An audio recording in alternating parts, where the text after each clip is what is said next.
Master Chief Derek Lawson looked at the file, then looked up, then laughed. Not a small laugh, a full, loud, contemptuous laugh that filled the entire briefing room. He threw the folder across the table and said 5 words that every person in that room would remember for the rest of their careers. Send the little girl home. The folder slid to the edge and stopped. Inside was a photograph of a 19-year-old girl holding a rifle bigger than her entire upper body, and nobody in that room said a word in her defense. Nobody. Before we go any further, if this story is the kind of story that makes your blood boil and your heart rise at the same time, subscribe to this channel right now and follow this story all the way to the end. Drop a comment below and tell me what city you are watching from. I want to see exactly how far this story travels. The morning Avery Collins arrived at Camp Pendleton, the California sun had already turned the asphalt into something that shimmered like water that was never there. She stepped out of the transport vehicle with one bag over her shoulder and a hard-sided rifle case in her right hand. The case was almost as tall as she was. She was 5 feet 4 inches. The case held a Barrett M107 50 caliber rifle that weighed fully configured close to 30 pounds. She carried it like it was nothing. She carried it the way someone carries something they have been carrying their whole life so long that the weight has become part of them, inseparable, invisible to the person doing the carrying, but very visible to everyone watching. The 2 Marine escorts walking her to the range area said nothing. They had been told to bring her in, not to make conversation. They had also been told quietly in the kind of tone that men use when they want to communicate something without saying it out loud that this particular assignment was unusual. That the girl they were escorting had been flagged by the evaluation program. That her training scores were, and this was the word used, anomalous. Neither escort knew exactly what that meant. They were about to find out together with everyone else. The SEAL Sniper Evaluation Unit at Camp Pendleton operated under a specific culture. It was a culture built over decades by men who had done things in places most people would never know existed, under conditions that most people could not survive, making shots that most people could not even understand. These were not ordinary soldiers. These were the people who trained the trainers. When an operator in the field needed precision support at ranges that seemed impossible, the men in this unit were the reason those shots could be made. They had built their reputation through blood and sand and years of quiet, grinding, unglamorous mastery. They did not welcome visitors easily. And they absolutely did not welcome visitors who arrived carrying credentials they had not personally witnessed being earned. When the transport vehicle pulled up to the range facility, Master Chief Derek Lawson was already standing outside. He had been told that a new evaluation candidate was arriving. He had read the file. He had read it twice, actually, because the first time he thought he had misread something. He had not misread anything. The candidate was 19 years old. She was a Marine. She was female. Her training evaluation scores from the preliminary program were again anomalous. Numbers that did not fit the expected curve. Numbers that looked like transcription errors. Lawson had been in the Navy for 23 years. He had trained snipers in Iraq, and he had trained snipers in Afghanistan. He had trained snipers in locations he was still not permitted to name in casual conversation. He had seen talent walk through his range in many different forms. He had also seen inflated paperwork. He had seen administrative errors. He had seen well-meaning supervisors boost the scores of candidates they liked. They liked candidates they wanted to succeed. Candidates who represented something the program wanted to represent without actually having the skills to back it up. He looked at the transport vehicle. He looked at the rifle case being carried by the young woman who stepped out of it. He made a judgment.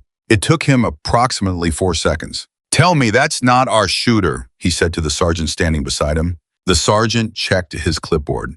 "Avery Collins, Marine sniper trainee. Preliminary scores across the board are—" "I know what the scores say," Lawson said. "I read the file." "Then you know why she's here." Lawson said nothing for a moment. He watched Avery approach. She walked steady. She did not look nervous. She also did not look like she was performing confidence, the way some candidates did when they arrived at a facility like this, puffing themselves up, trying to project something they thought the evaluators wanted to see. She just walked, like she had somewhere to be and she was going there. Something about that bothered Lawson more than nervousness would have. "How old is she?" he said, even though he knew. 19, sir." Lawson exhaled through his nose. "Send her to the briefing room. We'll run the standard intake." The standard intake was not actually standard. It was a test. Not a written test, not a physical test. It was a room test. The briefing room at the evaluation facility had been deliberately arranged over the years into a specific configuration that Lawson and his senior instructors had refined through trial and error. The furniture was positioned in a way that gave visitors limited options for where to stand. The air conditioning was always set 2 degrees colder than comfortable. The lighting was positioned to hit anyone who entered from the front, so that the people already seated were slightly in shadow, while the new arrival was slightly over-illuminated. None of this was accidental. The room was designed to put pressure on the person walking into it before a single word was spoken. Most candidates adjusted their posture when they walked in. Some grabbed the back of a chair without being invited to sit, trying to anchor themselves. Some talked too fast. Some talked too slow. Some looked at the floor. Small signals. Small tells. Lawson had spent years reading them. Avery Collins walked into the briefing room, set her rifle case against the wall, with both hands in a deliberate controlled motion so that it would not fall, and then stood with her hands at her sides and waited. She did not grab a chair. She did not look at the floor. She did not fill the silence. She just waited. 6 men sat around the table. Senior SEAL operators, men with combat deployments that collectively ran into the dozens. Men who had between them made shots in real operational conditions that were documented in classified reports that very few people in the United States government would ever read. These were not men who impressed easily. These were men who had been impressed by things so far beyond the ordinary that ordinary things no longer registered. One of them, a man named Senior Chief Ray Kowalski, leaned back in his chair and looked at Avery the way someone looks at something that does not belong in the space it occupies. Not with hostility, with genuine puzzlement, like finding a piano in a submarine. "You're the one with the anomalous scores," Kowalski said. "Yes," Senior Chief Avery said. "You know what anomalous means in this room? It means nobody believes them yet," Avery said. The room was quiet for a moment. Kowalski looked at Lawson. Lawson looked at Avery. "How long have you been shooting?" Lawson asked. "Competitively since I was 11. Before that, informal range work with my grandfather starting at 7. "What kind of range work at 7 years old?" "He taught me to ride wind first. Before I ever fired a live round, he would take me to the range, and we would spend 2 hours just watching. Reading flags, reading grass, reading the way heat moved off the ground. He said, if you cannot read the environment, you have no business touching a rifle." Nobody at the table responded immediately. Lawson said, "Your grandfather was military, Marine, Vietnam, long-range reconnaissance. He never talked about what he did over there. He only talked about what he saw. And what he saw taught him that the most dangerous person on a battlefield is not the loudest one." She paused. "He passed 2 years ago. The M107 in that case was his." The room shifted slightly, not dramatically, not in any way that the men around the table would have admitted, but it shifted. Kowalski cleared his throat. "You understand what this evaluation involves?" "Yes, Senior Chief." "You understand the distances we're testing at?" "Yes." "And you understand that the record currently held in this unit's evaluation history was set by a man with 11 years of operational sniper experience?" "I understand that," Avery said. "I'm not here to beat a record. I'm here to be evaluated." Lawson studied her for a long moment. Then he said, "Dismissed. Range briefing at 0500. She picked up her rifle case with both hands, the same deliberate controlled motion as before, and walked out. When the door closed, the room remained quiet for 3 full seconds. Then Senior Petty Officer Marcus Webb, a man who had barely spoken since the evaluation program began, said quietly, "She's not nervous." "No," Lawson said. "Why is she not nervous?" Lawson did not answer that question. He already knew what the answer might be, and it bothered him in a way he could not entirely articulate, because there were 2 reasons a person walking into a room like that could be not nervous. One was inexperience, not knowing enough to understand the pressure, not understanding what the stakes were. The other reason was something else entirely, something that took years to build, something that came from having put yourself under enormous pressure so many times in so many conditions that the machinery of pressure itself no longer affected you the way it affected other people. I was not sure which one applied to Avery Collins. I was going to find out at 0500. The range at Camp Pendleton in the early morning had its own particular silence, different from the silence of a room, different from the silence of a field. It was a working silence, The silence of a place that existed to be loud waiting. Equipment was laid out. Wind measurement instruments were active. Spotting scopes were positioned.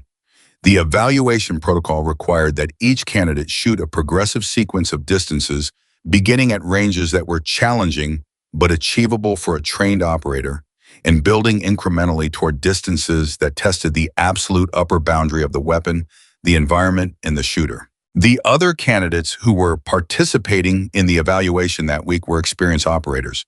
Two of them had combat sniper experience. One of them, a SEAL petty officer named Carter, held the current unit record for distance accuracy during evaluation. He was also 31 years old, had been shooting competitively since his early 20s, and had 2 operational deployments during which he had made confirmed long-range engagements. Carter was standing near the range equipment when Avery arrived. He was not one of the men who had laughed in the briefing room the day before. He was one of the ones who had said nothing, which in its own way was a different kind of statement. He watched her set up without expression. She unpacked the M107 with practiced efficiency. The weapon was not a small unit firearm. It was a system.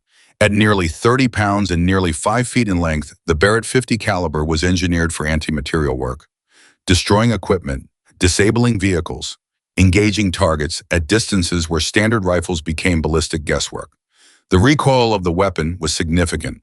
For a woman of Avery's size and weight to manage it consistently across multiple shots at extreme range required something more than physical strength. It required a technique so refined that the body's resistance to the weapon's movement became almost mechanical. Carter watched her check the bipod, adjust the stock, run her hand along the barrel. Was not performing. She was not doing any of it for the audience around her.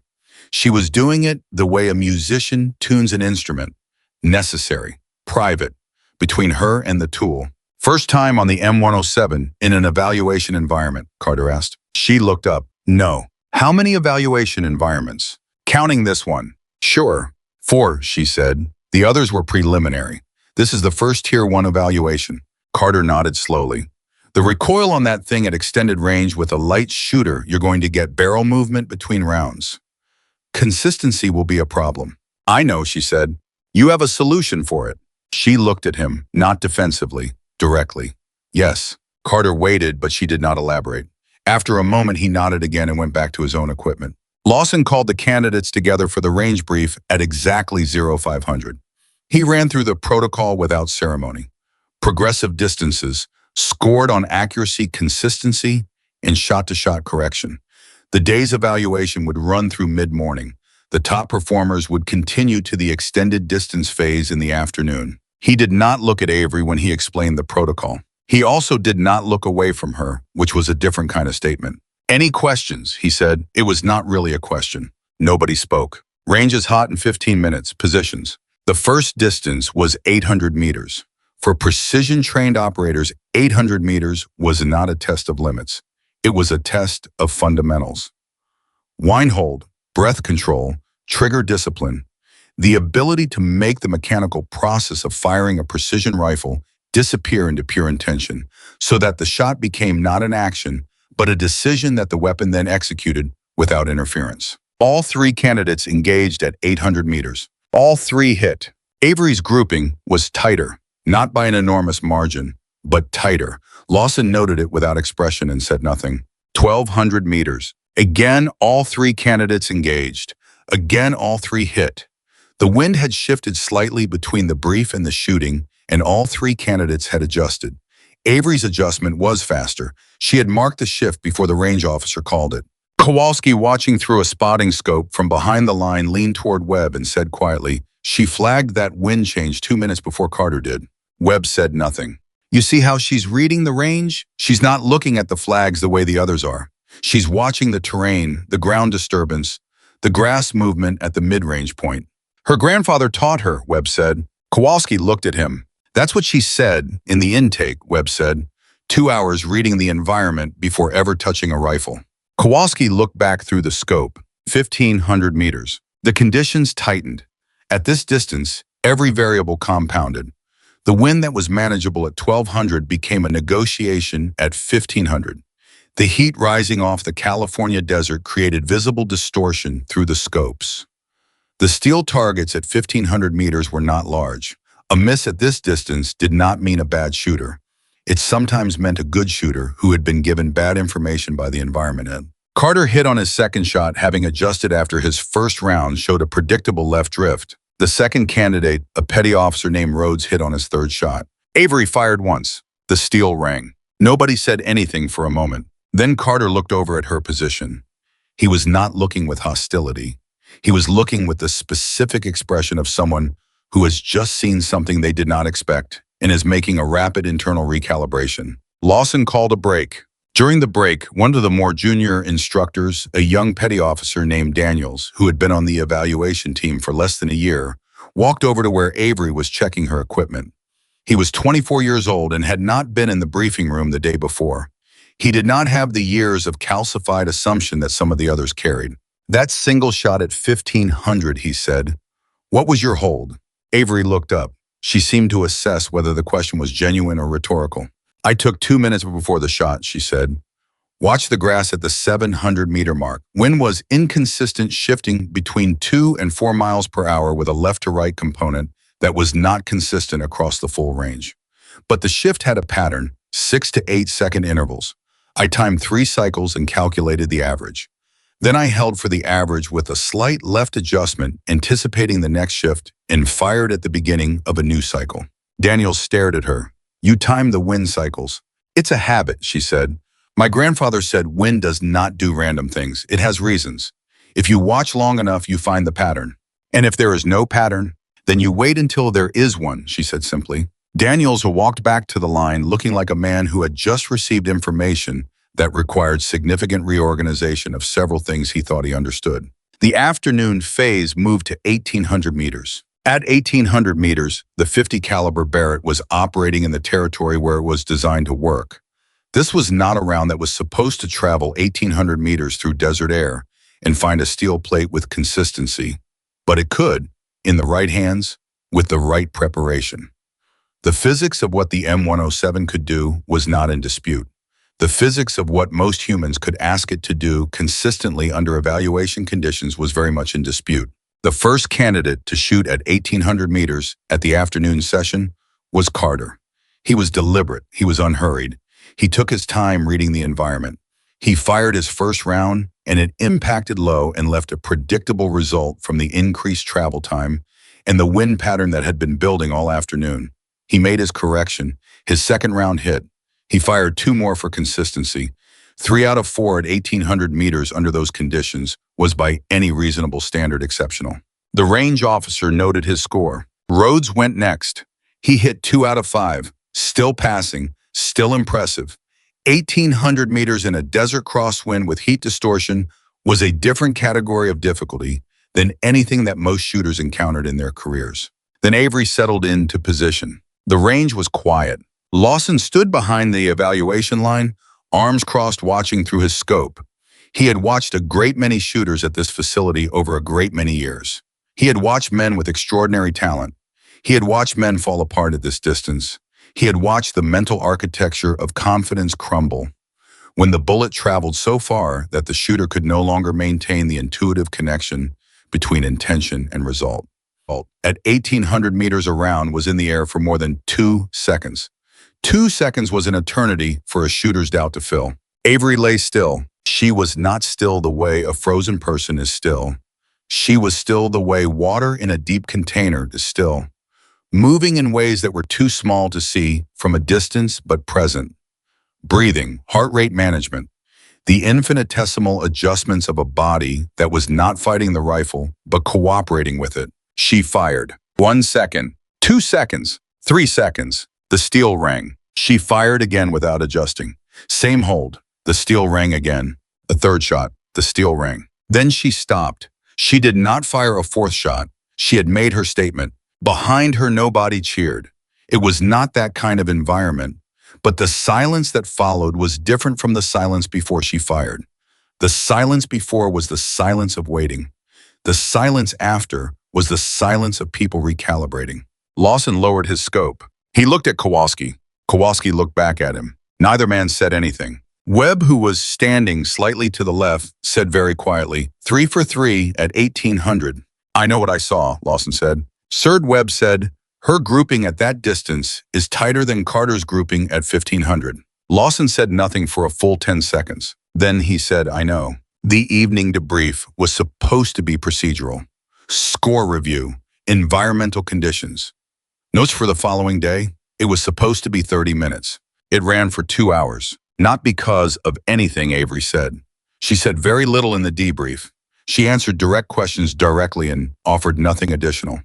It ran for 2 hours because of what the men in the room were wrestling with independently and then collectively, which was the question of what they were actually looking at. Carter, to his considerable credit, was the one who brought it into the open.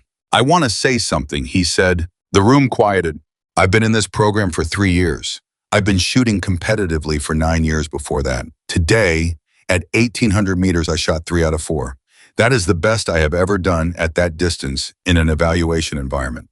What I watched happen in the lane next to me today, he paused. He was choosing words carefully, which was not his natural mode. I don't have a framework for that. I'm not being generous. I'm being accurate. I don't have a framework for what I watched today. Nobody challenged him. Lawson sat at the head of the table. He had the evaluation scores in front of him. He had been looking at them for most of the debrief without looking up. Now he looked up. Tomorrow we move to the extended evaluation, he said. The conditions will be more complex. The distances will be greater. The operational simulation will add time pressure and communication variables. He was looking at the room generally, but his eyes moved to Avery briefly. We will find out what we are looking at. Numbers at 1,800 meters are numbers. Numbers under operational pressure are a different measurement. He dismissed the room. As the candidates filed out, Carter walked alongside Avery. He was not making small talk. He was not being friendly for the sake of it. He said, you know what the extended evaluation looks like tomorrow. I've studied the general parameters of Tier 1 evaluation protocol, she said.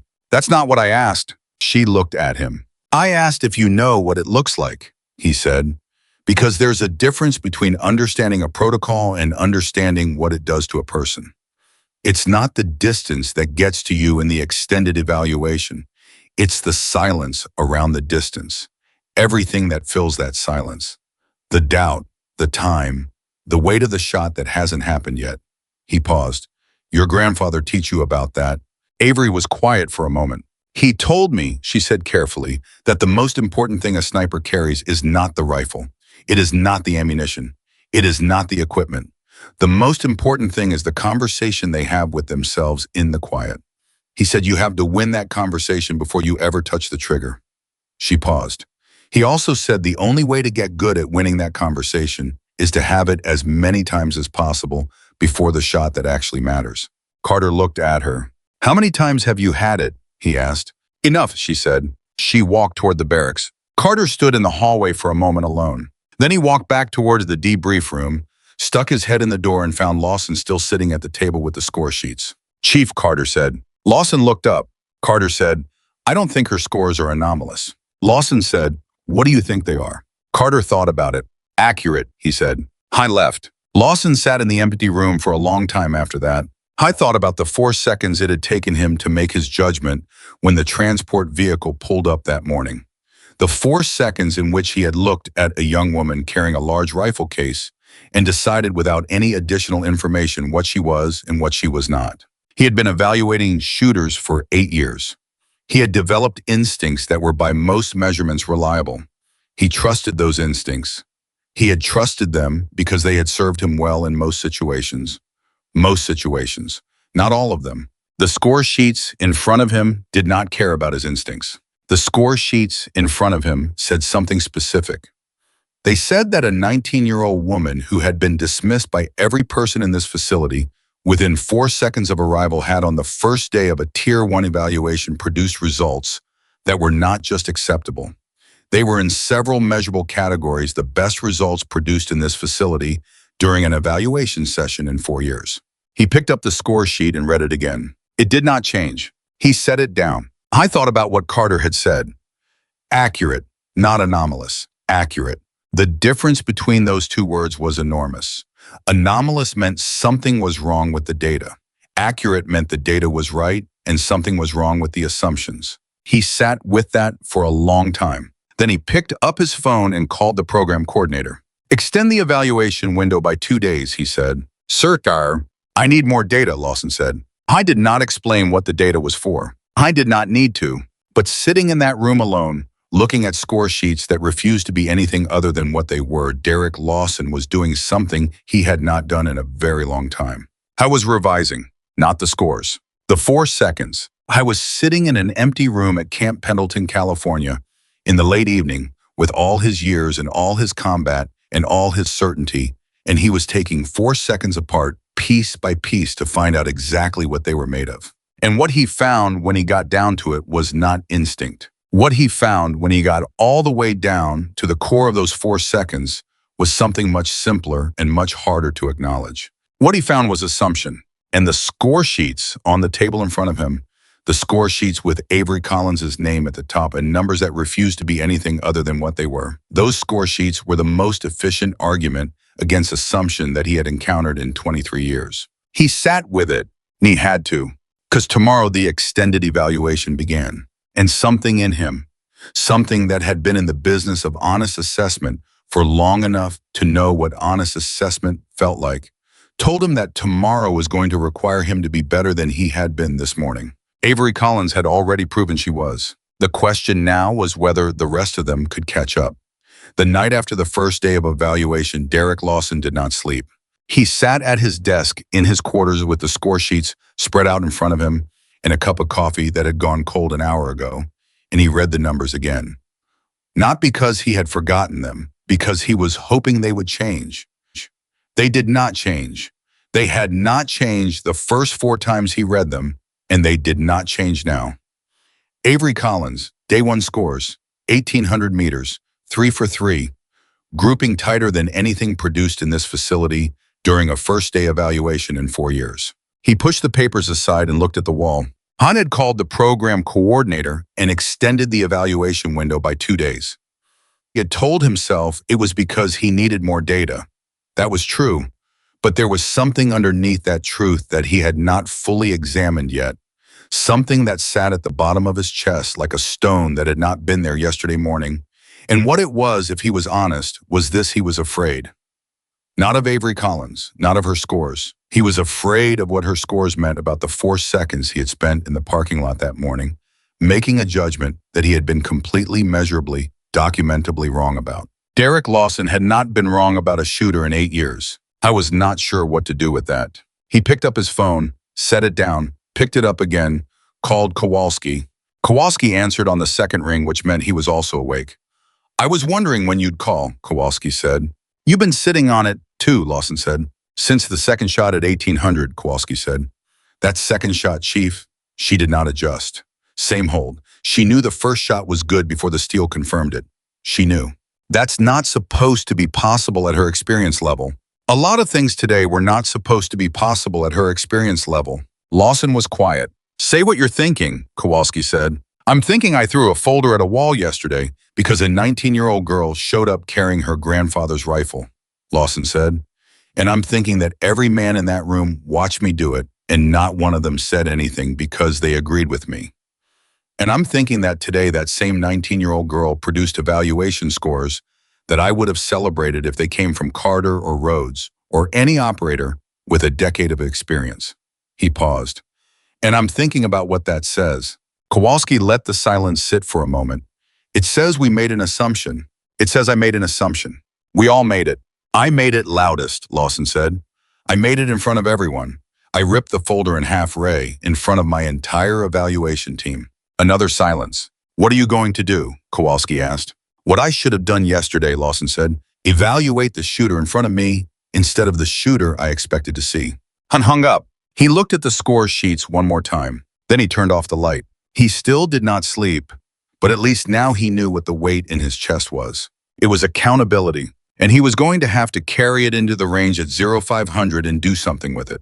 The question was whether he was going to do it quietly or out loud.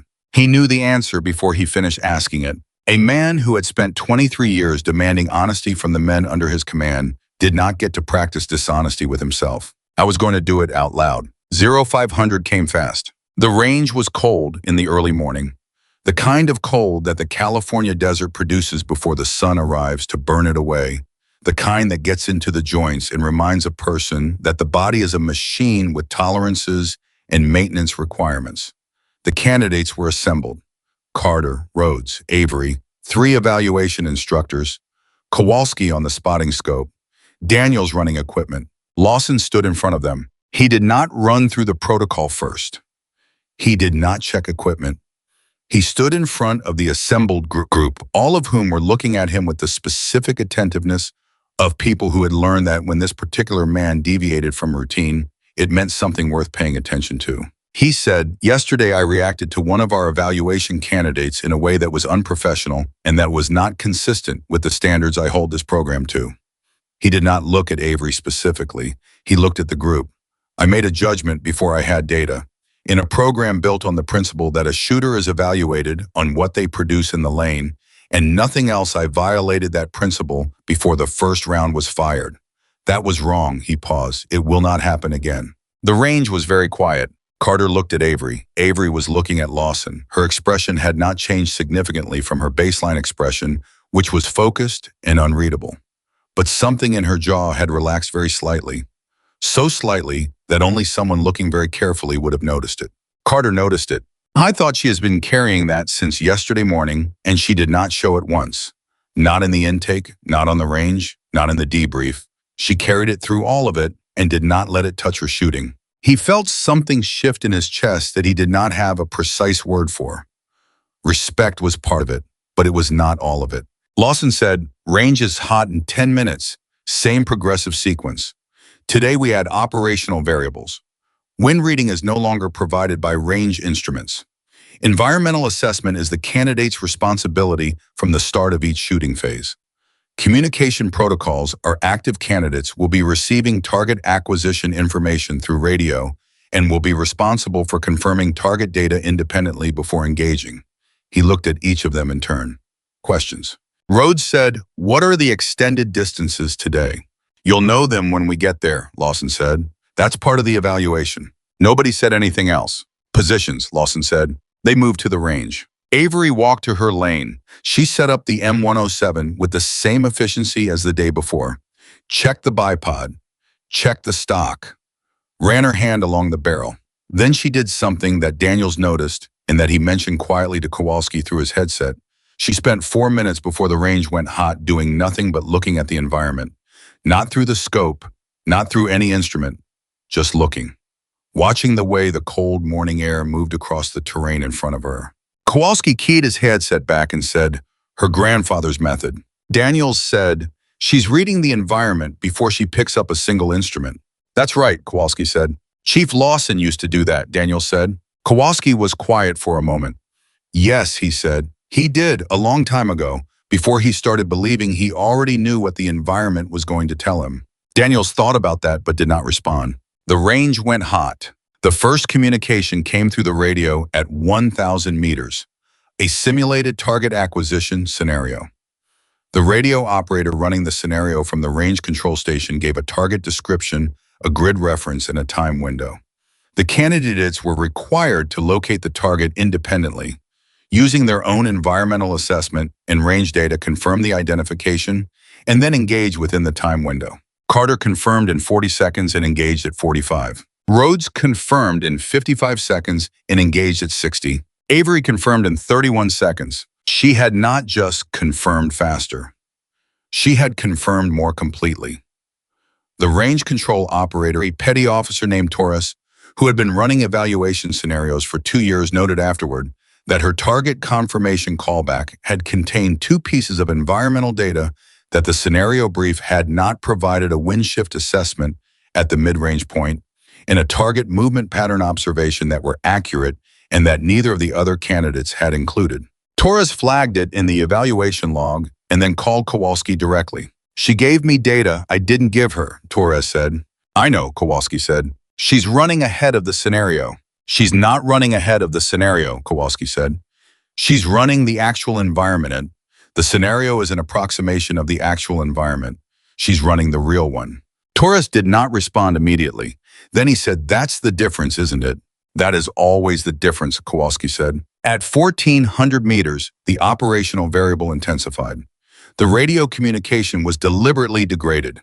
Partial information, ambiguous target identification, time pressure compressed. The candidates were placed in a condition that approximated as closely as a training environment could approximate the actual decision-making weight of a real operational engagement. The moment when the data is incomplete and the window is closing and the person behind the rifle has to make a call with what they have. Carter handled it with the competence of a man who had been in similar conditions under actual operational pressure. His response was not fast, but it was right. He confirmed correctly, engaged correctly, and his shot at 1,400 meters in degraded communication conditions hit clean. He had been here before. Not on this range, but in the place that this range was designed to simulate. The experience showed. Rhodes struggled, not catastrophically, but visibly. The degraded communication pulled at something in him, and his confirmation took longer than his previous times, and when he finally engaged, his shot impacted the edge of the target, a hit, but barely. Avery did not receive the degraded communication at all. Her radio went completely silent. This was not a scenario malfunction. Torres, running the scenario from the control station, had made a deliberate decision. He had on his own authority pushed the scenario past its standard parameters. He had cut her communication entirely. Not because he wanted to sabotage her, because something in what Kowalski had said made him want to see what happened when you remove the approximation entirely and left the shooter with nothing but the actual environment. I knew he would catch hell for it afterward. I did it anyway. Avery waited 30 seconds. The time window was running. She had no radio contact. She had no externally provided target data. She had the terrain in front of her, the wind she had been reading since before the range went hot, and the scope of a .50 caliber rifle that had belonged to a Marine who had spent 2 hours teaching a 7-year-old girl to read an environment before she ever touched a trigger. She engaged. The shot at 1,400 meters hit the center of the target. In the control station, Torres sat back in his chair and exhaled. In the sabotaging position, Kowalski said nothing for 5 seconds. Then he said very quietly to no one in particular, "She shot the real target, not the scenario target, the real one." Nobody asked him to explain what he meant. Everyone who heard it understood. Lawson was standing behind the line when the shot rang. He had his scope up. He had seen the radio indicator on his monitoring panel go dark for Avery's lane. He had looked at Torres through the control station window, and Torres had given him a look that was simultaneously apologetic and completely unapologetic. Lawson had made a decision in about 1 second. He let it run, because he needed to see it too. When the steel rang at 1,400 meters, Lawson lowered his scope. He stood there for a moment. Then he said to no one in particular, she didn't need the radio. Kowalski's voice came through his earpiece. No, sir, she did not. The break between phases lasted 20 minutes. During that break, something happened at the range that had not happened at the beginning of the evaluation.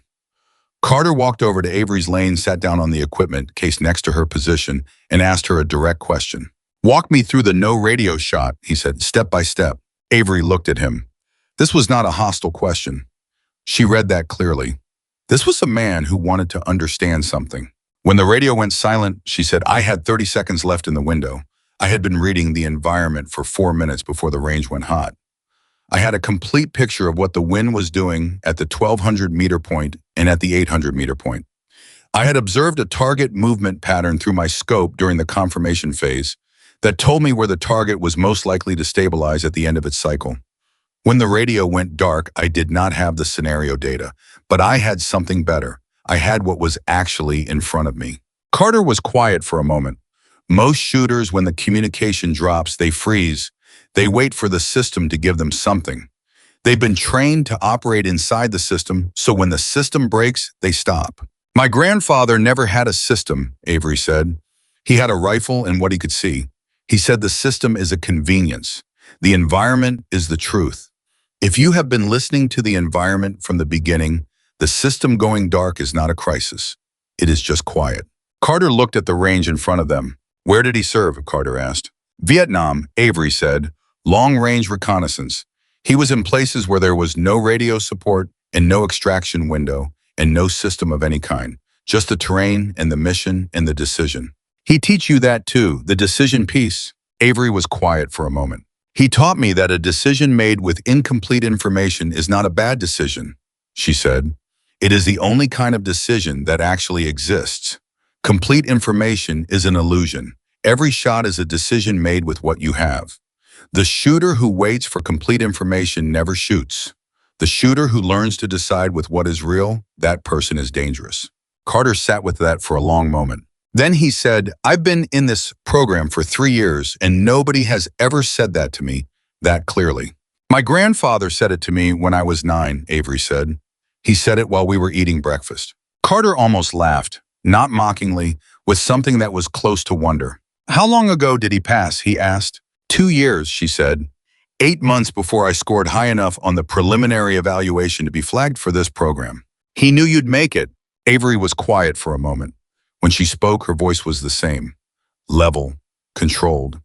But Carter was paying attention now in a way he had not been paying attention at the start of this evaluation. And he heard something under the level tone that was not level at all, something that was being carried very carefully. He didn't know about this program, she said.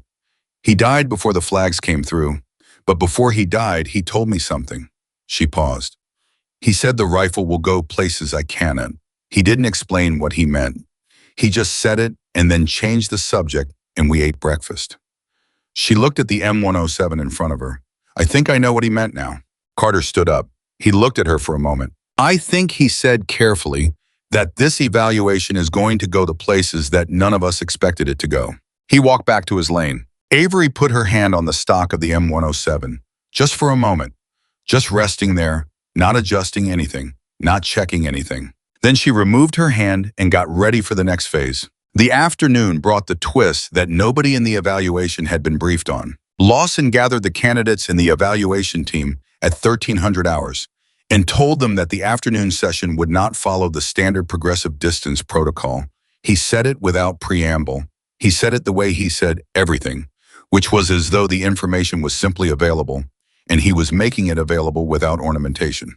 This afternoon, he said, we are running the Nevada extension. The room changed, not dramatically, but every experienced person in it shifted slightly the way people shift when a word lands that carries a specific weight they have learned from experience. Carter's jaw tightened very slightly. Rhodes looked at the floor for a half second before looking back up. Kowalski, standing against the wall, folded his arms.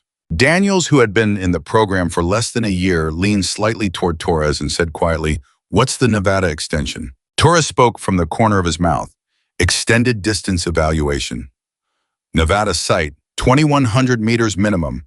Active environmental variables. No standard range protocols. He paused. It has been run 4 times in this program's history. The record for a confirmed hit in the Nevada extension is held by Carter. 2,200 meters, set 18 months ago. Daniels absorbed this.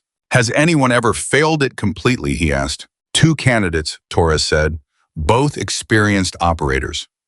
Both requested removal from the extended evaluation voluntarily. Daniels looked at Avery, who was standing with the group listening to Lawson. Her expression had not changed. Daniels thought, she doesn't know what the Nevada extension is. Nobody told her. She's hearing it for the first time right now, same as me. Then he thought, but her expression has not changed. And he didn't know if that was because she didn't understand what she was hearing, or because she understood exactly what she was hearing and it did not frighten her. I was still thinking about it when Lawson dismissed the group to prepare for transport. The Nevada extension site was 2 hours by vehicle. During the transport, the 3 candidates sat in the back of a covered truck. Carter said nothing for most of the drive. Rhodes slept or pretended to sleep.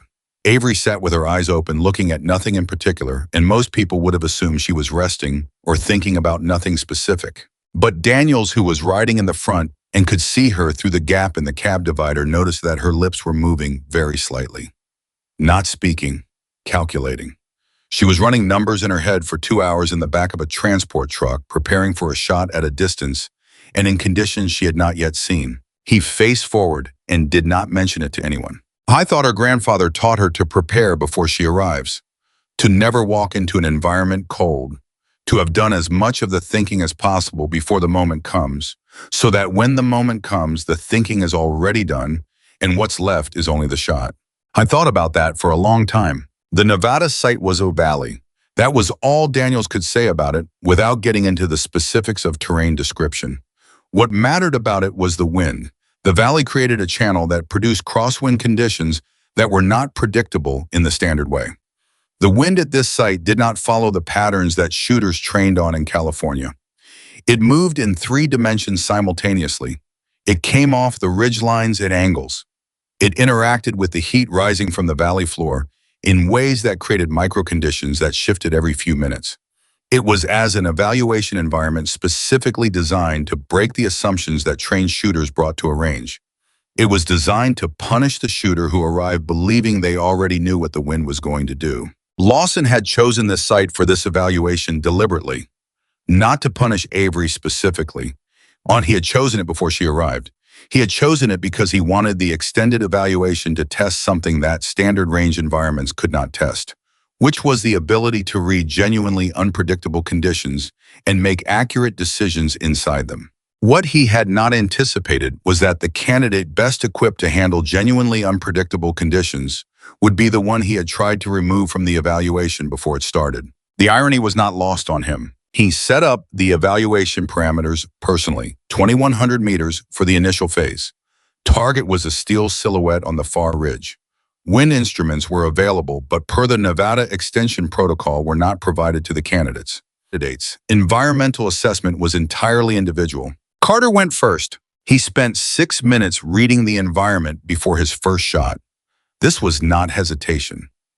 This was professionalism. The Nevada site required time, and Carter had been here before. He knew what the valley could do. He also knew that the record he held 2,200 meters 18 months ago had required 2 hours of environmental observation before a single round was fired. 6 minutes was not enough today. His first shot at 2,100 meters missed left. The crosswind from the northern ridge had an upward component that he had not fully accounted for. He adjusted. His second shot hit. He fired 2 more for consistency, 2 additional hits, 3 for 4 at 2,100 meters in Nevada extension conditions. It was by every objective standard outstanding. Carter stepped back from his position. His face was controlled, but Daniels watching him saw something in his eyes that was not confidence. It was the look of a man who knew he had just set a bar and was not certain the bar was high enough. Rhodes went to his position. He read the environment for 4 minutes. His first shot missed right. His second missed left. His third hit. He fired 1 more. A hit. 2 for 4. Then Avery moved to her position. She had been standing back from the line during Carter and Rhodes' shooting phases. Not watching them specifically. Watching the environment. Watching the valley. Watching the ridge lines. Watching the way the wind moved across the terrain at the mid-range point. She had been doing it since they arrived. The whole time that Lawson was setting up the protocol and Carter was reading the environment and Rhodes was calculating, Avery had been watching the valley. She had been watching it for 41 minutes. She lay down behind the M107. She did not take 6 minutes to read the environment. She had already read it. She spent 90 seconds on final scope adjustment and breathing regulation. Then she fired. The steel rang at 2,100 meters. She fired again. The steel rang. A third shot. The steel rang. A fourth. The steel rang. 4 for 4. Nobody cheered. Nobody spoke. The valley absorbed the echo of the last shot and then was quiet, and the silence that followed was the specific silence of people who have just witnessed something that has revised their understanding of what is possible. Lawson stood behind the line. He looked through his scope for a long time after the 4th shot. He was not checking the score. The score was obvious. He was looking at Avery's position, looking at the way she lay behind the rifle, looking at the way she was already doing what a sniper does after a shot sequence, which was returning to observation. Not celebrating, not waiting for confirmation, returning to the environment, still reading it, still present. He lowered his scope. He turned to Kowalski and said very quietly, so that only Kowalski could hear, "She watched the valley for 41 minutes. I counted," Kowalski said, "same, before Carter ever took his first shot." "Yes." "She was reading the environment while I was still setting up the protocol." "Yes." Lawson said nothing for a moment. "She was going to shoot a record today regardless of what I did this morning," he said. "The apology on the range didn't change what she was going to do. She had already decided what she was going to do before she got here. The preparation was already done. I was irrelevant to the outcome." Kowalski looked at him. You were not irrelevant, he said. You set the standard for how this team receives new information. That matters more than you think. Lawson looked at Avery's position again. Range control, he called out.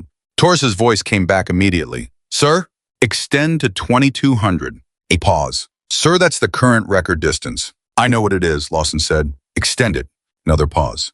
Extending to 2200. Confirming target placement. Carter, who was standing nearby and had heard all of it, did not say anything. He looked at his own position. He looked at the far ridge where the target would be repositioned. He had set that record 18 months ago with 2 hours of observation time and conditions that on that specific day had been more cooperative than today's. He looked at Avery. She was already looking at the far ridge. She was already reading it. She had not stopped reading it since she arrived. Carter said quietly, more to himself than to anyone. She's been preparing for this shot since we got off the truck. Daniel, standing next to him, said, she's been preparing for this shot for 12 years. Carter looked at him. Daniel said since she was 7 years old, in a range, with her grandfather, 2 hours of watching before she ever touched a rifle. He paused. Every session, for 12 years, every time 2 hours of watching first. Carter turned back to look at the far ridge, at the target that was being repositioned, at 2200 meters. At the distance that represented the absolute limit of what had been done in this evaluation program's history. He said nothing, but something in his face had completed a transition that had been underway since the day before, since the second shot at 1800 meters, since the moment he had walked over to Avery's lane during the break and asked her to walk him through the no radio shot. Since the conversation about her grandfather and the rifle going places, he could not. It was not defeat. It was not even humility exactly. It was something that experienced people sometimes find after years of being the best at something and then meeting something better. Something that hurts in the specific way that only true things can hurt, because the hurt is the signal that contact has been made with something real. It was recognition, and it sat in Carter's chest with a weight that was uncomfortable and necessary and completely, absolutely earned. The target confirmation came through. 2200 meters, active, time window standard. Lawson looked at the candidates.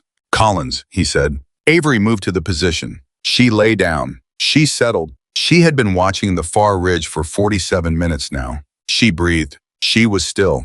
And in the silence of the Nevada Valley, with the wind doing the complicated three-dimensional thing that the valley always made it do with every person on that range, watching through a scope or with naked eyes or with the specific focused attention of people who know they are about to see something. A 19-year-old girl who had been carrying her grandfather's rifle and her grandfather's lessons, and the quiet weight of being dismissed by every person in this program, pressed her cheek against the stock of a Barrett M107 and made the environment disappear. Not because she ignored it, because she had learned it, because she had spent 12 years learning to read the thing that most people called unpredictable and find inside it the pattern that was always there. The valley wind moved. She moved with it. She fired. 1 second. 2 seconds, 3 seconds, the steel rang at 2200 meters. And on that range in Nevada, at a distance that had stood as the boundary of what was possible for 18 months, in conditions that had broken 2 experienced operators who requested voluntary removal, a 19-year-old girl with her grandfather's rifle tied a record that nobody had expected to be tied. Nobody on that range said anything. Not Carter, not Rhodes, not Torres, not Daniels, not Kowalski. The only person who spoke was Lawson. He lowered his scope. He looked at Avery's position. He said, very quietly in a voice that carried across the silent valley with the specific weight of a man who does not say things he does not mean, reset the target. Kowalski looked at him. Reset it, Lawson said. And what he did not say, but what every person on that range understood, was that 2200 meters was no longer the question. The question was what came after. The target was reset. Nobody argued. Nobody questioned it. When Lawson said reset it, Torres reset it, and the only sound in the Nevada Valley was the distant mechanical movement of the target system repositioning steel at a distance that nobody on that range had ever formally attempted in an evaluation context. Not 2200 meters, not the record, what came after.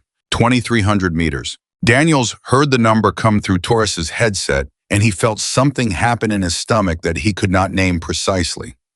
Not fear, not excitement, something between them. The kind of feeling that arrives when a person realizes they are standing inside a moment that is going to be referenced later. The kind of feeling that has no name because the language for it only develops in retrospect after the moment has become a story, and the story has been told enough times to acquire weight. He looked at Avery. She had not moved from her position since the second shot.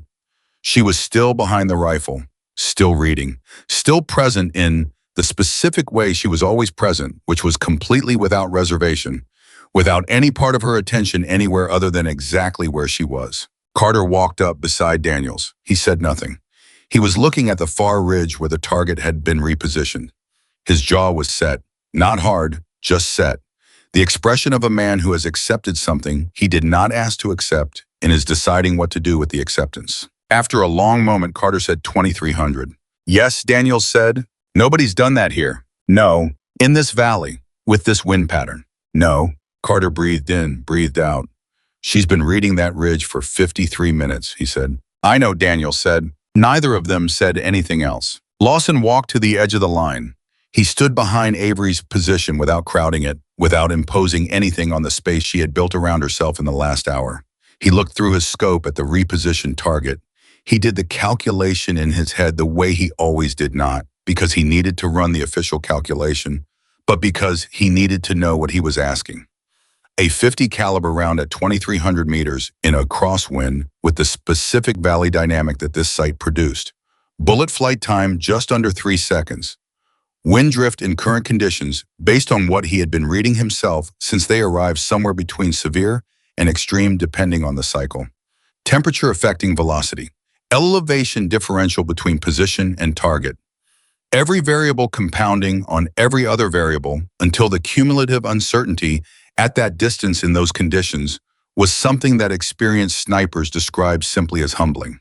He lowered his scope. He looked at the back of Avery's head. He said quietly, there's no pressure here. This is outside the standard evaluation parameters. Whatever happens at this distance is additional data. Avery said, I know. You don't have to attempt it. I know, she said again. Carter's record at 2,200 stands regardless. Chief Lawson, she said. He waited. I've been reading this valley for almost an hour, she said. Please stop talking. Behind him, Kowalski made a sound that was very carefully not a laugh. Carter, who had heard it from 10 feet away, turned his face slightly to the side. The corner of his mouth moved, very slightly. He covered it with his hand. Lawson said nothing further. He stepped back. He raised his scope. He waited. Avery lay completely still for 4 minutes. Nobody moved. Nobody spoke. The valley wind moved through the range in its complicated three-dimensional way, and the sun moved in its arc, and the temperature continued its morning climb, and all of it was information that Avery was receiving and processing and integrating into a picture of this specific valley at this specific moment that was by now more complete than any picture that any other person on that range had built. Because she had started building it the moment she stepped off the transport. Because she never stopped building it. Because her grandfather had told her at a kitchen table when she was 9 years old eating breakfast that the environment is not something you check. It is something you listen to, and you do not listen to it in the moment before you shoot. You listen to it from the beginning so that by the moment you shoot, you have already heard everything it has to say. She had heard everything this valley had to say. The wind shifted. Not randomly. It shifted in the pattern she had identified 40 minutes earlier. The three-dimensional rotation that the northern ridgeline imposed on the valley current had a cycle. 12 to 14 seconds of left-to-right dominant movement, followed by 3 to 4 seconds of a more complex interaction at the mid-range point where the valley floor heat affected the incoming wind and produced a brief window of reduced lateral drift. Brief, 3 to 4 seconds. But within that window, the shot was more manageable. Not easy. Nothing about this was easy, but more manageable. She had been waiting for the window. It came. She fired. 1 second in the air. 2 seconds. 3 seconds. A fraction more. Then the steel rang. At 2,300 meters. The sound came back to the line delayed by distance, and it arrived in a valley that had gone completely silent, and it was the loudest sound Daniels had ever heard in his life. Not in terms of volume, but in terms of weight. The weight of a sound that carries meaning beyond its acoustic properties. The weight of a sound that is the answer to a question that has been building for 2 days for 12 years, for a conversation at a kitchen table for 2 hours watching an empty range before ever touching a rifle. The steel rang at 2,300 meters, and nobody on that range said anything for 5 full seconds. Then Kowalski's voice came through every earpiece simultaneously. Confirmed hit, 2,300 meters. Torres at the control station sat back in his chair and put both hands flat on the table in front of him and looked at the ceiling. Carter stood with his arms at his sides and looked at the far ridge. Rhodes said to nobody 2,300. Daniels realized he had been holding his breath and released it. Lawson lowered his scope very slowly. He stood behind the line with the scope at his side and he looked at Avery's position and he felt something happen in his chest that he recognized from a long time ago, from the early years before the certainty calcified, from the years when he was still capable of being genuinely surprised by what a person could do when nobody had told them yet what was impossible. He had not felt that in a long time. He felt it now. Avery pushed herself up from the prone position. She stood up. She looked at the far ridge for one more moment. Then she turned around. Every man on that range was looking at her. She looked back. Her expression was the same expression it had been since she walked into this program. Focused, level, present. But there was something in it now that had not been there before. Something very small and very quiet that Daniels, who was 24 years old, and had been in this program for less than a year and had no business being more perceptive than the senior operators around him, was somehow the first to see. What he saw was not pride. It was something softer than pride and more durable. It was peace, the kind of peace that comes when something that has been waiting to happen finally happens. When a promise that was made not to another person, but to the air, to a memory, to a kitchen table, conversation over breakfast, finally finds its completion. I thought she did this for him, not to prove something to us, for him. I did not say it out loud, but he thought about it for a long time. Lawson crossed the range to where Avery was standing. He crossed it with the deliberate walk of a man who has made a decision and is honoring it with his pace. He stopped in front of her. He was 6'2", she was 5'4". The height difference was significant and irrelevant simultaneously. He said that shot is going in the evaluation record as an unofficial extension distance. The official record structure doesn't accommodate 2,300 meters because nobody has ever attempted it in a formal context here. I'm going to change that. When I submit the evaluation report, I'm recommending that the formal distance parameters of the Nevada extension be updated to include what you just did. Avery looked at him. That's not necessary, sir. I know it's not necessary, Lawson said. I'm doing it anyway, because the record has to reflect what's possible. And what's possible just changed. He paused, a long pause, the kind that men like Lawson do not usually allow themselves, because silence in front of subordinates carries information they do not always want to share. But he allowed it now. My grandfather was also a Marine, he said. Avery looked at him. Korea, Lawson said. He did not talk about what he did over there. He only talked about what he saw. He paused again. He would have been interested in your grandfather. He walked away. He did not wait for her response. He did not need one. He had said what he needed to say, and now there was more evaluation to run, and a report to write, and a program to reform, and he was going to do all of it with the specific energy of a man who has been returned to something he thought he had finished with, which was the state of being genuinely changed by what he witnesses. Kowalski fell into step beside him as he walked. What happens now? Kowalski said. Now we run the operational simulation, Lawson said. The full scenario, all variables, real-time communication, moving targets, time compression, the entire package. Kowalski was quiet for a moment. You're going to test everything. I'm going to evaluate everything, Lawson said, the way I should have been evaluating from the start, without the 4 seconds. Kowalski nodded. She'll pass. I know she'll pass, Lawson said. That's not why I'm running it. Then why? Lawson said, because she deserves to be evaluated completely. Not partially, not with the parts I'm comfortable with and not the parts that challenge my assumptions. Completely. Every element, full evaluation. Whatever she is, she should be documented fully, and whatever she is not, same. They walked. And what do you think she is? Kowalski asked. Lawson did not answer immediately.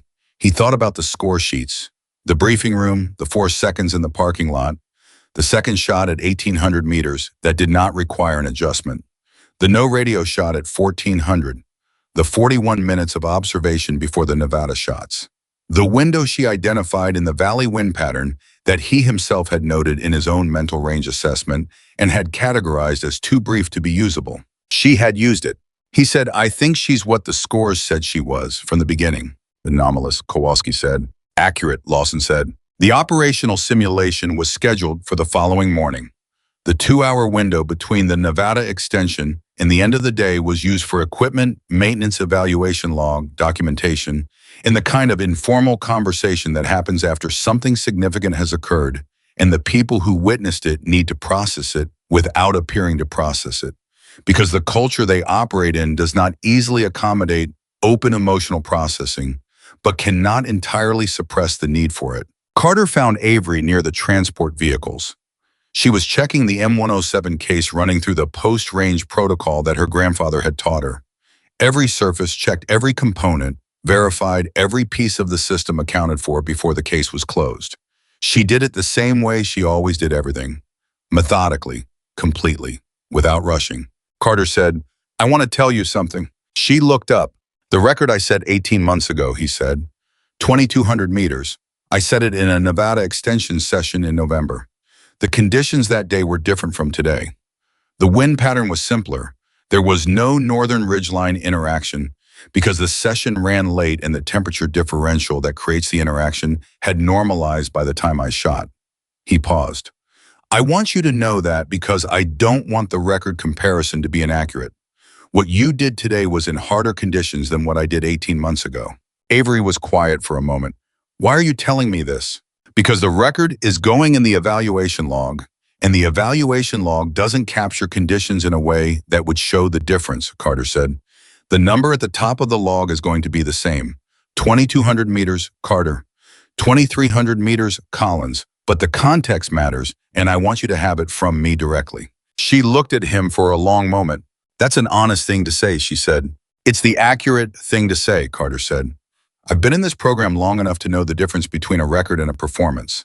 The record is a number. What you did today was a performance." He paused. "Your grandfather would have recognized what that means." Avery's hands went still on the rifle case. Just for a second. Just for 1 second.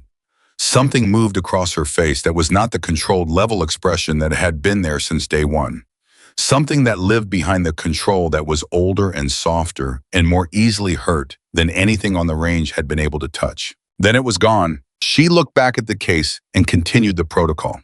"Thank you," she said. The words were simple, but the way she said them was not simple at all.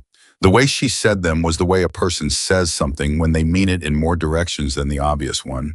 When the thank you is for the thing said and also for something underneath the thing said. For being seen. For being given context that honored not just the shot, but the person who made it. Carter nodded. He walked back to the transport. Torres, who had been close enough to overhear the last part of the exchange, waited until Carter was gone and then walked over to Avery. He had something in his hand, a printout, the evaluation log entry for the day's Nevada extension session. He handed it to her. She read it. At the bottom of the log entry in the notes field, where evaluation staff could add contextual information. Torres had written, "Candidate demonstrated sustained environmental assessment over 53 minutes prior to engagement. Wind cycle identification and utilization. Unprecedented in Nevada extension evaluation history. Shot at 2,300 meters, made within a 3 to 4 second favorable window, identified by a candidate through independent observation. Conditions rated severe to extreme. No instrument data utilized. Assessment, this performance was not a function of optimal conditions. It was a function of preparation." She read it twice. She handed it back to Torres. He said, "It goes in the permanent record." She said, "You didn't have to do that." He said, "Somebody has to tell the truth about what actually happened. That's my job." She nodded. He walked away. She closed the rifle case. She placed both hands on the top of it for a moment, and this time she did not remove them quickly. She stood there for a moment with her hands on her grandfather's rifle case in the Nevada desert, and she let the moment be what it was, which was enormous and quiet and entirely her own.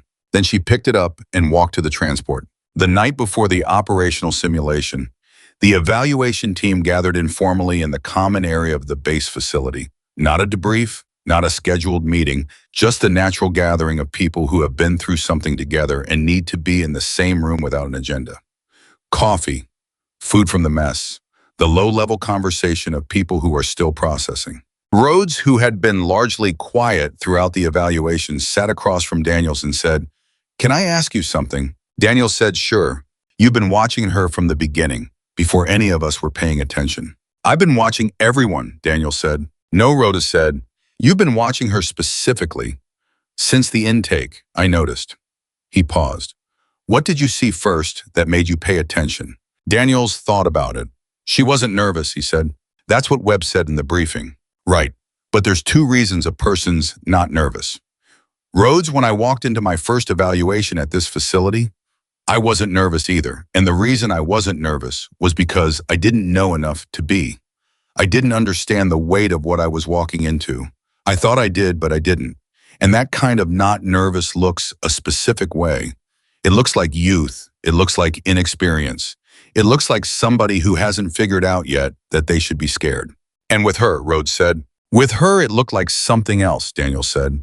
"It looked like someone who had been scared already.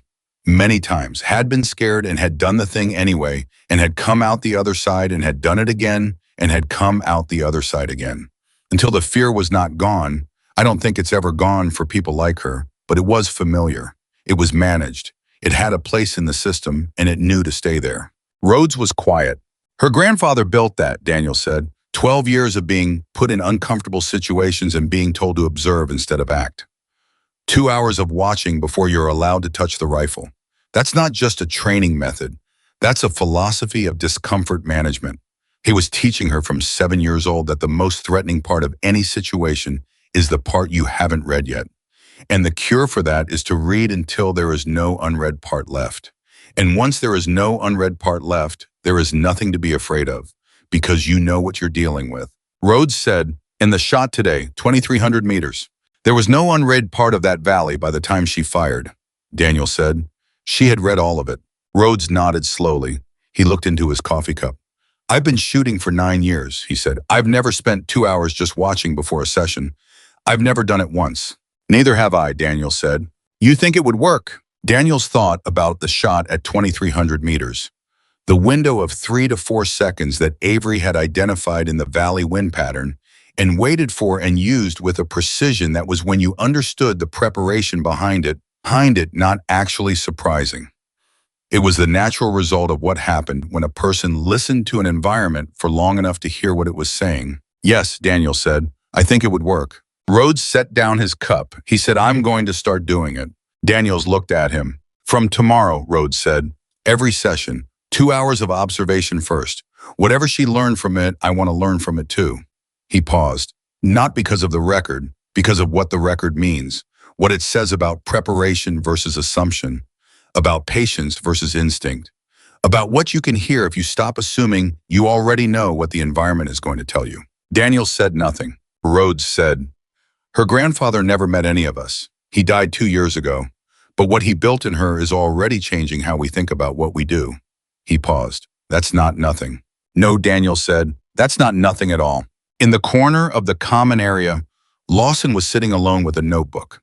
Not a tablet, not a phone, an actual paper notebook, the kind he had carried since his early years, the kind he used when he needed to think slowly and carefully, and with the specific friction that only a pen on paper could impose.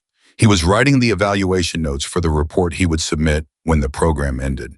He was writing them longhand first, the way he always wrote the notes that mattered, because the act of writing slowly forced him to choose his words with a precision that typing did not require. "I was writing about Avery Collins. I had been writing for 40 minutes. Pine had covered 3 pages. He had not planned to cover 3 pages.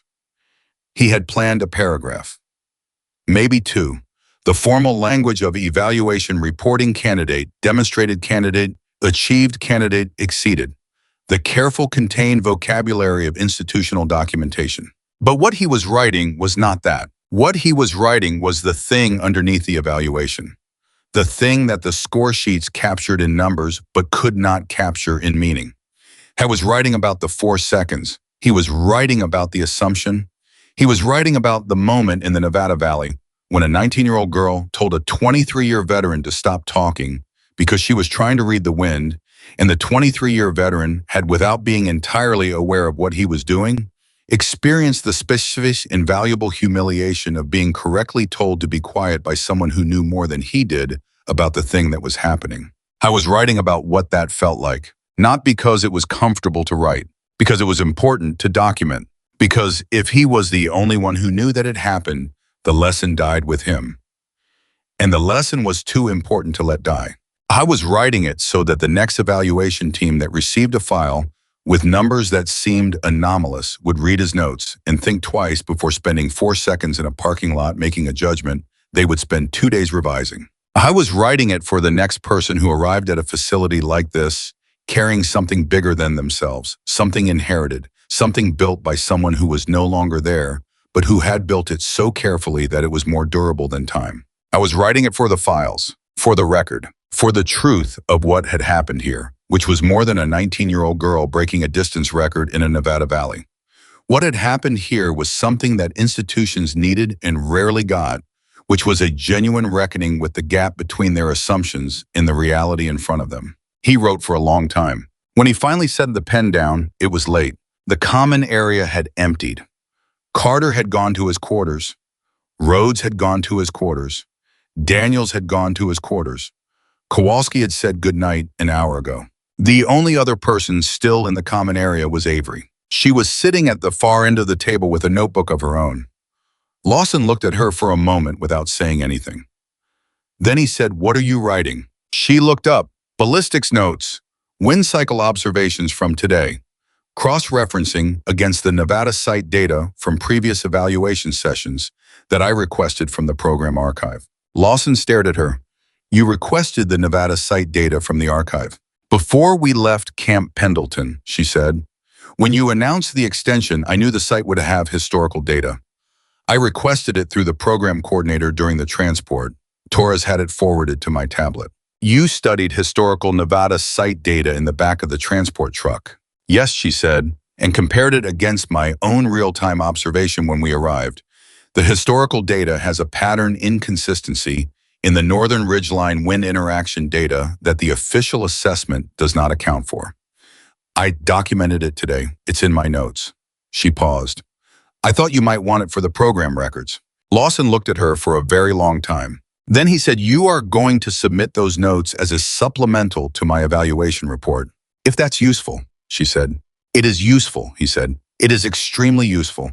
And the fact that you identified it, documented it, and offered it for the program records while you were simultaneously being evaluated on your shooting performance in those same conditions is..." He stopped. She waited. "He said your grandfather was a Marine." "Yes, sir. He did his job well." She looked at him. Something in her face moved. The thing that Carter had seen in the brief moment after the 2,300-meter shot. That softness, that peace, but larger now, more present. "He did his job for 30 years, she said quietly. "And then he retired and he took a 7-year-old girl to an empty range and he did it again for 12 more years. He did not stop. He just changed who he was doing it for." Lawson said nothing. "He never got to see this," she said. Her voice was still level, still controlled. But the weight of the words was not controlled. The weight of the words was exactly what it was, which was immense and real and entirely honest. He never got to know that any of it worked, that everything he built translated, that the 2 hours of watching and the wind cycle patterns and the patient conversations over breakfast and the 12 years of showing up to a range and doing it correctly, he never got to find out that it was enough, that it was more than enough. She paused. "I think about that a lot." The room was quiet. "He knew," Lawson said. She looked at him. "Men who do what he did," Lawson said carefully, "do not spend 12 years building something unless they already know it will hold." He knew. He might not have had the specific number. He might not have known 2,300 meters in a Nevada valley. But he knew the structure he built would hold whatever weight was put on it. He paused. He knew. She held his gaze for a moment. Then she looked down at her notebook. "I hope you're right," she said quietly. She picked up her pen. She continued writing. Lawson picked up his own notebook. He continued writing. 2 people in a quiet room at the end of a long day writing down the things that needed to be written. The record of what happened. The truth of what it meant. The documentation of something that had occurred here that was larger than a score sheet and more durable than a distance record, and more important than any individual performance on any range at any time. The documentation of what preparation looks like when it has been built by love. The operational simulation was 14 hours away. Neither of them was ready for what it was going to reveal. Part 4. Nobody slept well that night. Not Lawson, who finished his notebook pages sometime after midnight and sat for another hour looking at what he had written. Not Carter, who lay in his bunk running the Nevada Valley shots through his memory, the way a musician replays a performance they have just witnessed, trying to understand not just what happened, but how. Not Daniels, who kept thinking about Rhodes, saying he was going to start doing 2 hours of observation before every session, and about what it meant that a 19-year-old girl had walked into a Tier 1 evaluation program and within 48 hours had already begun changing how experienced operators thought about their own practice. Avery slept 4 hours, exactly 4 hours. She had learned from her grandfather that sleep was not a luxury. It was a technical requirement for precision performance. The human nervous system at less than 4 hours of sleep produced measurable degradation in fine motor control. 4 hours was the minimum viable threshold. She had calculated the window she needed and used it completely and was awake before her alarm. She lay in the dark for a few minutes after waking, not thinking about the operational simulation, not running through scenarios, just lying still the way she had learned to lie still behind a rifle. Present, breathing, letting the waking mind settle into its working state without forcing it. Then she got up. She was the first person on the range. 04:15, 45 minutes before the brief. The range control station was dark. The equipment was staged but not activated. The Nevada Valley was cold and absolutely still in a way it would not be by the time the simulation ran, and Avery stood at the edge of the line and looked out at the terrain in the pre-dawn dark and listened to the silence the way her grandfather had taught her to listen to environments. Not passively, actively. The way you listen when you know the silence is going to change and you want to understand what it sounds like before it does so that you can measure the change when it comes. Torres found her there when he arrived at 04:30 to begin equipment activation. He stopped when he saw her. He stood there for a moment. Then he walked over and stood beside her without saying anything. He looked at the same dark rain she was looking at. After a while, he said, 14 hours ago, you were reading the archive data in the back of a transport truck. Yes, she said. And now you're here before dawn reading the live environment. The archive data tells me the pattern, she said. The live environment tells me what the pattern is doing today. They're two different things. You need both. Torres absorbed this. Did he teach you that specifically? Or is that something you worked out yourself? Avery thought about it. He taught me the principle. The environment is alive. Data is a record of what it was. You always need both. She paused. The specific application is mine, but the principle is his. Torres nodded slowly. He activated the range control equipment and then came back out and stood beside her again for a few more minutes, looking at the same terrain. The simulation today, he said, you know what it involves. The general parameters, she said, operational overwatch, real-time communication, moving targets, time compression, unknown variables introduced by the evaluation team at their discretion. The unknown variables, Torres said, that's the piece most candidates don't prepare for adequately, because by definition, you can't prepare for something you don't know. Most candidates try anyway. They try to anticipate what the unknown variables might be, and they preload responses. And then when the actual unknown variable is something they didn't anticipate, the preloaded response doesn't fit and they lose time recalibrating. Avery was quiet. What's the alternative? Torres said. It was a genuine question, not a rhetorical one. Don't preload her, she said. Stay empty. The unknown variable will tell you what it is when it arrives. If you've been reading the environment correctly, you already have the context to respond to it. You don't need the specific content in advance. You need the context. Torres said, that's very hard to do. Yes, Avery said simply. Most people can't. I know, she said. Torres looked at her. Can you? She looked back at the terrain. I've been practicing since I was 7, she said. The brief at 0500 was unlike the previous day's briefs. Lawson ran it tighter, faster, less explanation, more instruction. The operational simulation did not have the same progressive warm-up structure as the range evaluation. It began at full complexity from the first moment. He laid out the scenario structure without ceremony. A simulated hostage rescue operation. Multiple potential target positions. Overwatch responsibility covering a primary approach corridor and 2 secondary corridors. Communication through degraded radio channels.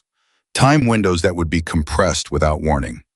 And then stated flatly at the end of the brief, the element that made Carter look up from his notes.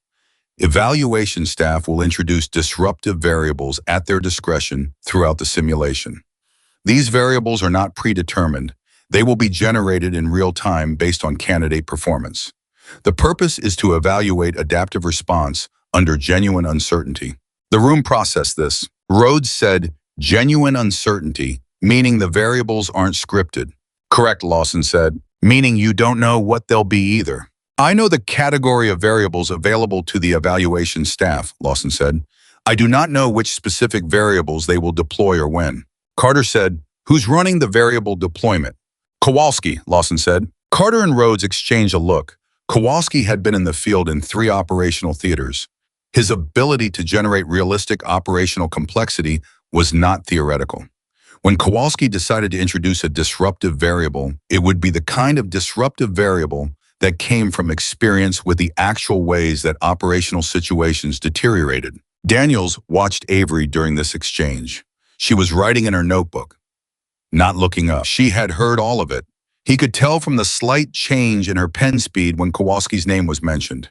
She knew what it meant. She was not preloading a response. She was recording context. Positions in 15 minutes, Lawson said. Simulation begins at 0530. He dismissed the brief. As the group moved to their positions, Carter fell into step beside Avery. He said low enough for only her to hear, Kowalski is going to come at you specifically. She looked at him. He told me last night, Carter said, not in those words. But he told me, he said the simulation is going to test what the range can't test. The range tests mechanics. The simulation tests the person. He paused. And you're the person he's interested in testing. Avery said, why are you telling me this? Because you told Torres that you don't preload, Carter said. And I believe you, but I also think you should know that what's coming is going to be personal. Not hostile, but personal. He's not going to throw generic variables at you. He's going to throw variables specifically designed to find the place where your preparation ends and your limit begins. She looked at him for a moment. Good, she said. Carter blinked. If I don't know where my limit is, she said, I can't work on it. She walked to her position. Carter stood there for a second watching her go. Then he shook his head very slightly with the expression of a man who keeps being surprised by something and keeps being surprised that he keeps being surprised, and went to his own position. 0530. The simulation went live. The first 15 minutes were designed to establish baseline performance, target acquisition through the primary corridor, communication protocol at standard quality, moving targets at distances between 800 and 1200 meters. All 3 candidates performed within expected parameters. Carter clean and fast, Rhodes solid and consistent, Avery reading the environment, confirming targets with the additional contextual data that Torres had now come to expect from her, engaging with the precision that the evaluation log would later describe as clinically efficient. Then at 0546, Kowalski deployed the first variable. Avery's radio went to triple degradation, not the single degradation of the previous day's 1400-meter test. Triple, meaning the signal was fragmented into 3 to 5 word bursts separated by static intervals of unpredictable length. The information she was receiving was not just incomplete, it was actively misleading. A fragmented communication could imply a target in a position it was not actually in. A word cut from its sentence by a static could reverse the meaning of an instruction. Avery did not adjust immediately. This was what she had told Torres. Stay empty. Let the unknown variable tell you what it is. She received 3 fragmented bursts. She took 8 seconds. Then she keyed her own radio and said calmly and precisely, radio degraded to non-reliable. Switching to independent environmental assessment. Will confirm all targets through direct observation only. Acknowledge. The range control station acknowledged. Torres wrote in the evaluation log, candidate self-diagnosed communication degradation within 8 seconds and established alternative confirmation protocol without prompting. Transition was seamless, no loss of Overwatch coverage. At 0602, Kowalski deployed the second variable. A secondary corridor target appeared at a position that conflicted with the scenario brief. Not a contradiction, a conflict. The target's position was consistent with the secondary corridor parameters, but inconsistent with the movement pattern that the scenario had established in the first 30 minutes. Something had changed. The scenario had evolved.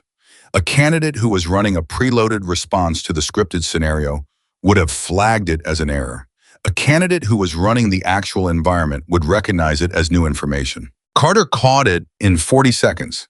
He reconfirmed the target position independently and updated his Overwatch coverage to accommodate the new information. Good response, experienced response. Avery caught it in 11 seconds, not because she was faster than Carter in a reflexive sense, but because she had not been running the scripted scenario. She had been running the actual environment.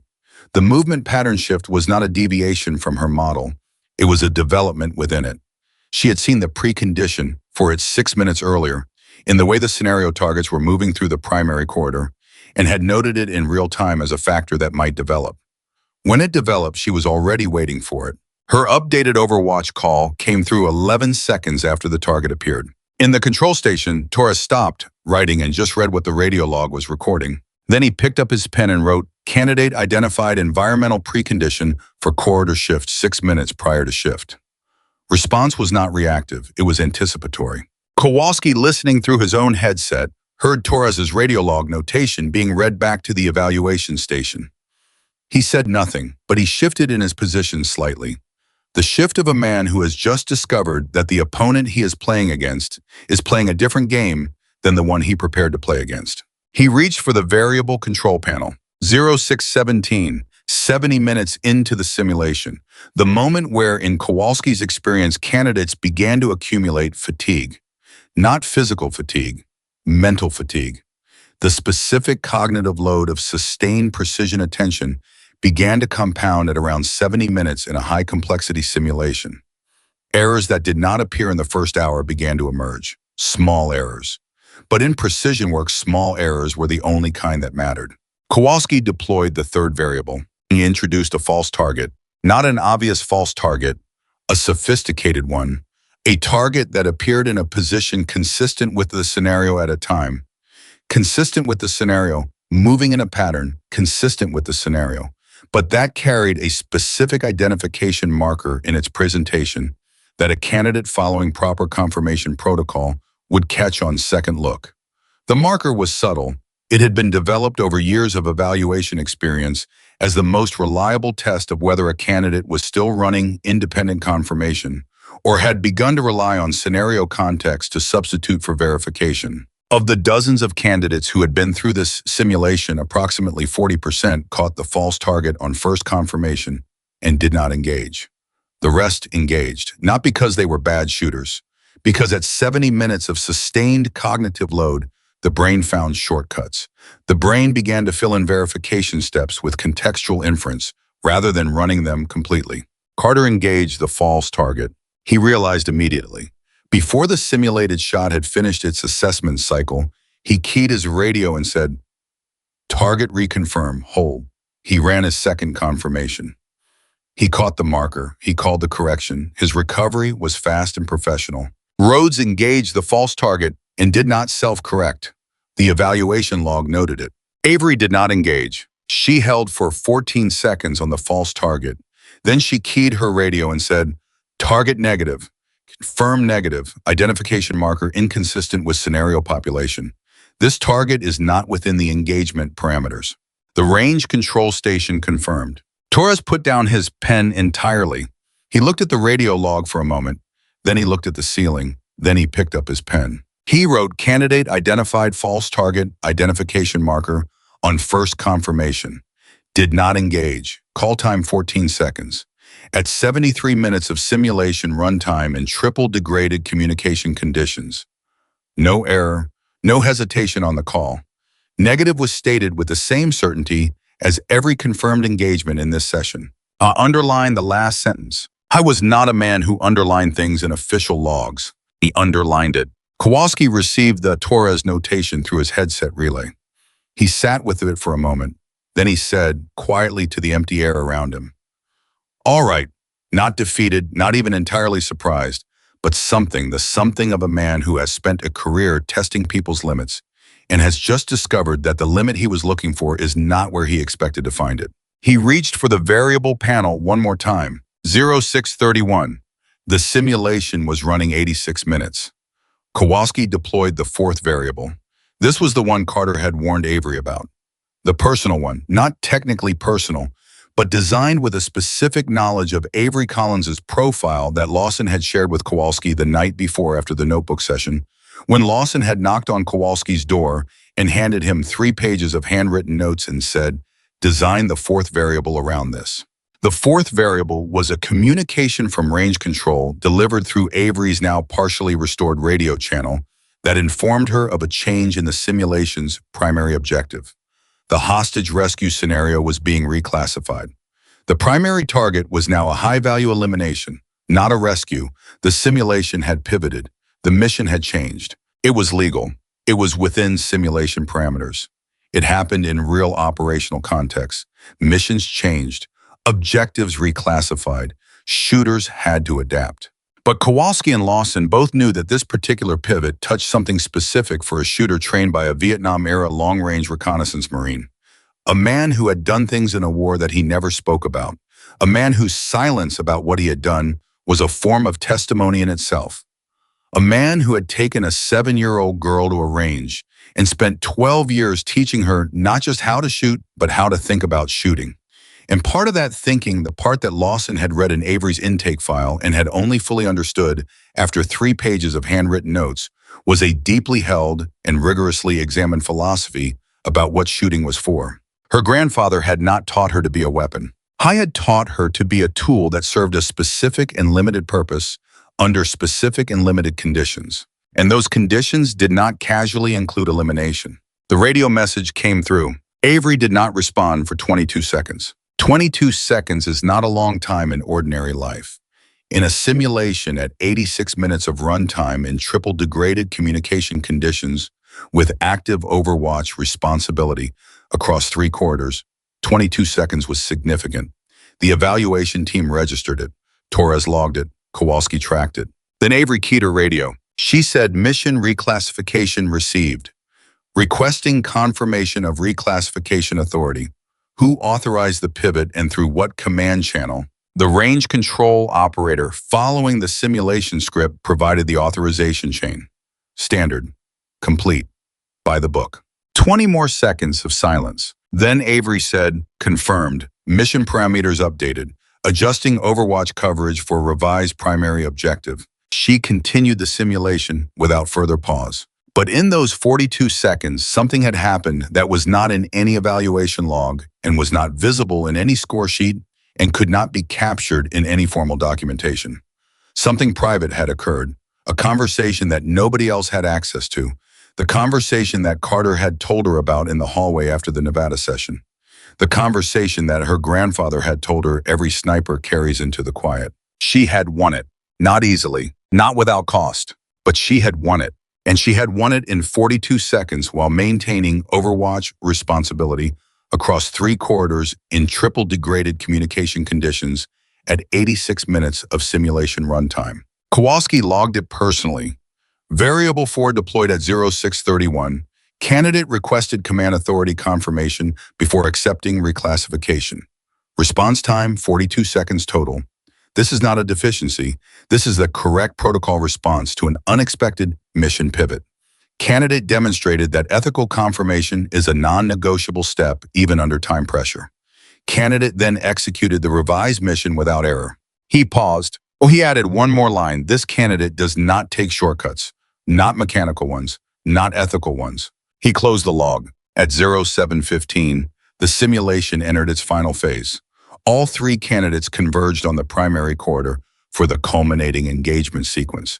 The targets were moving. The time window was compressed to 30 seconds.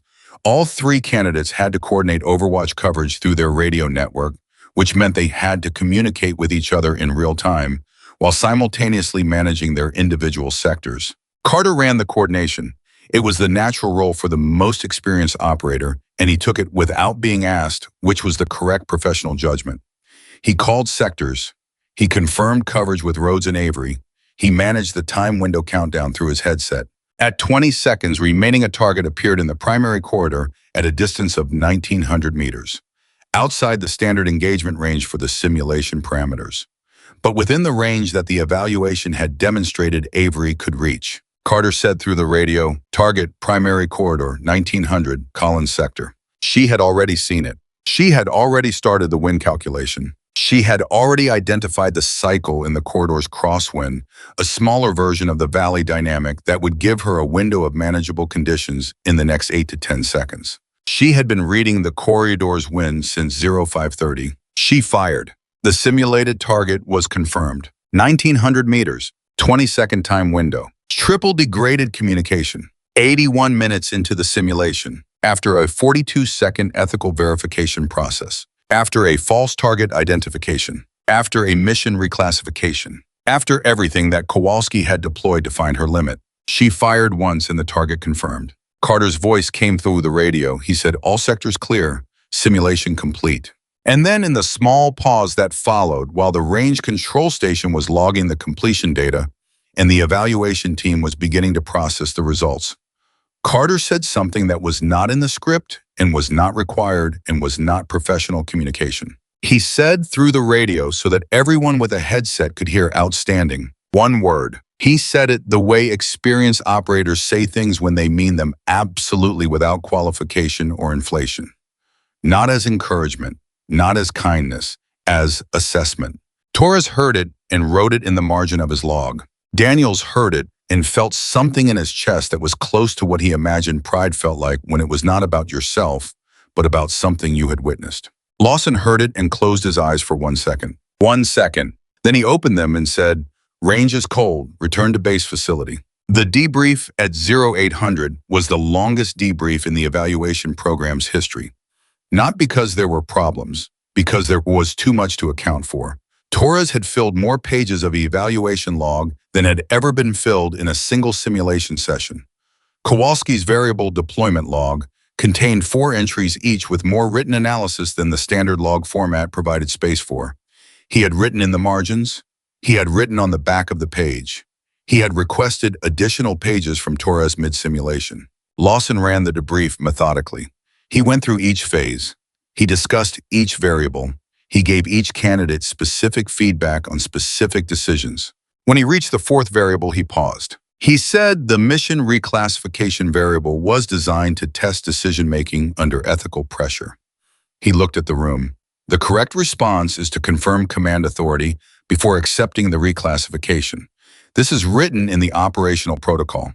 But in a high-pressure simulation environment at advanced runtime with compromised communication, candidates historically skip the confirmation.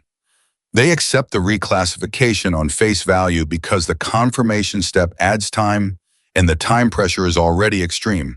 He paused. Collins confirmed authority before accepting the reclassification. Nobody said anything. 42 seconds, Lawson said. In those conditions, with that communication load, she ran the correct protocol. Rhodes said quietly, "I didn't know that was the correct protocol." Lawson looked at him. Most candidates don't, because they've been trained on the mechanics of the mission, but not on the ethics of the pivot. They know how to execute the reclassified mission.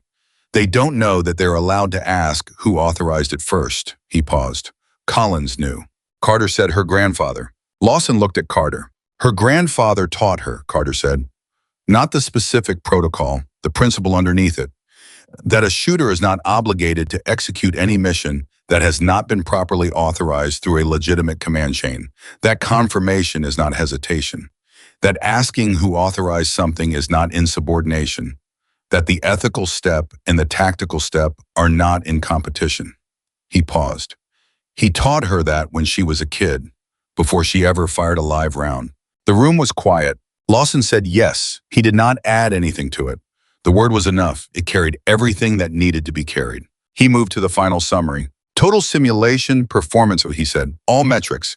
Communication adaptation, target identification, false target recognition, corridor coordination, extended distance engagement, under time compression, ethical decision protocol. He looked at his notes. Not for the information. He had the information. for the time it gave him to consider how to say what he was going to say next. Then he looked up. I have been running this evaluation program for 8 years, he said. I have evaluated more than 200 candidates through the full protocol sequence, including the Nevada extension, including the operational simulation. He paused. This is the first time I have recommended a candidate for immediate advancement to Tier 2 integration. The room absorbed this. Tier 2 integration was not part of the standard evaluation outcome structure. It was a discretionary recommendation that the program director could make in exceptional circumstances, bypassing the standard 6-month developmental period between Tier 1 evaluation and Tier 2 access. It had been used once in the program's history, 9 years ago, for an operator with 11 years of combat experience who was transitioning from an allied program. Never for a first evaluation candidate. Never for someone 19 years old. Avery said, "Sir." Lawson looked at her. "That's not necessary," she said. "I want to go through the standard progression." The room stared at her. "Why?" Lawson said. "Because the standard progression exists for a reason," she said. "The 6 months between Tier 1 and Tier 2 is not just developmental time. It's integration time. It's the time a shooter uses to understand how what they can do technically fits into how a team operates. I'm not ready to skip that. I know what I can do alone in a lane with a rifle. I don't yet know how I function inside a team's operational rhythm over time." She paused. "My grandfather spent 12 years teaching me not to shortcut preparation. I'm not going to shortcut it the first time someone offers me the option." Complete silence. Then Carter said very quietly, "She's right." Lawson looked at Carter. Carter said, "She's right. The standard progression is the correct path. The recommendation is an honor, but she's right to decline it." He paused. "You taught us that, Chief, years ago. You said the fastest path is not the correct path. The correct path is the path that builds the right foundation." Lawson looked at Carter, then at Avery, then at his notes. Then he said, "Noted. Standard progression, 6 months." He paused. "With one modification. During the 6-month period, you will be attached to this evaluation team as an observational resource. Your Nevada sight-wind cycle data and your methodology documentation will be incorporated into the program's environmental assessment training curriculum." He looked at her directly. "Your grandfather's method is going in the curriculum." Avery said nothing for a moment. Then she said, "He would have liked that." Her voice was level. Her voice was always level. But Daniel, sitting at the end of the table, heard the thing underneath the level tone. The thing that had been there since the 2,300-meter shot in the Nevada Valley, and before that since she first walked into the briefing room carrying a rifle case that was almost as tall as she was. The thing that had been in every deliberate motion and every patient calculation and every 42-second ethical confirmation and every 2 hours of watching before the first round was ever fired. The thing that was not pride and not relief and not triumph. The thing that was a 19-year-old girl keeping a promise to someone who would never know it had been kept. But who had built her well enough to keep it anyway? The debrief ended. People began to gather their materials and move toward the door. The kind of quiet processing movement of a group of people who have been through something together that requires more time to fully integrate than they currently have. Daniels was the last one out of the room. He stopped at the door and looked back. Avery was still at the table. She had her notebook open. She was writing, not frantically, not with the urgency of someone capturing something before it escaped. Slowly, deliberately, the way she did everything. I watched her for a moment. He almost said something. Then he decided that some moments did not need to be interrupted. He walked out and closed the door quietly behind him. Inside the room alone, Avery Collins wrote 2 more lines in her notebook. Then she closed it.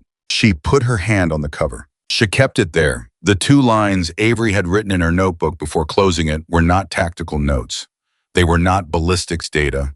They were not wind cycle observations or environmental assessment methodology or anything that belonged in a program curriculum. They were 2 sentences that she had been carrying in her head since the Nevada Valley shot and had finally put down on paper.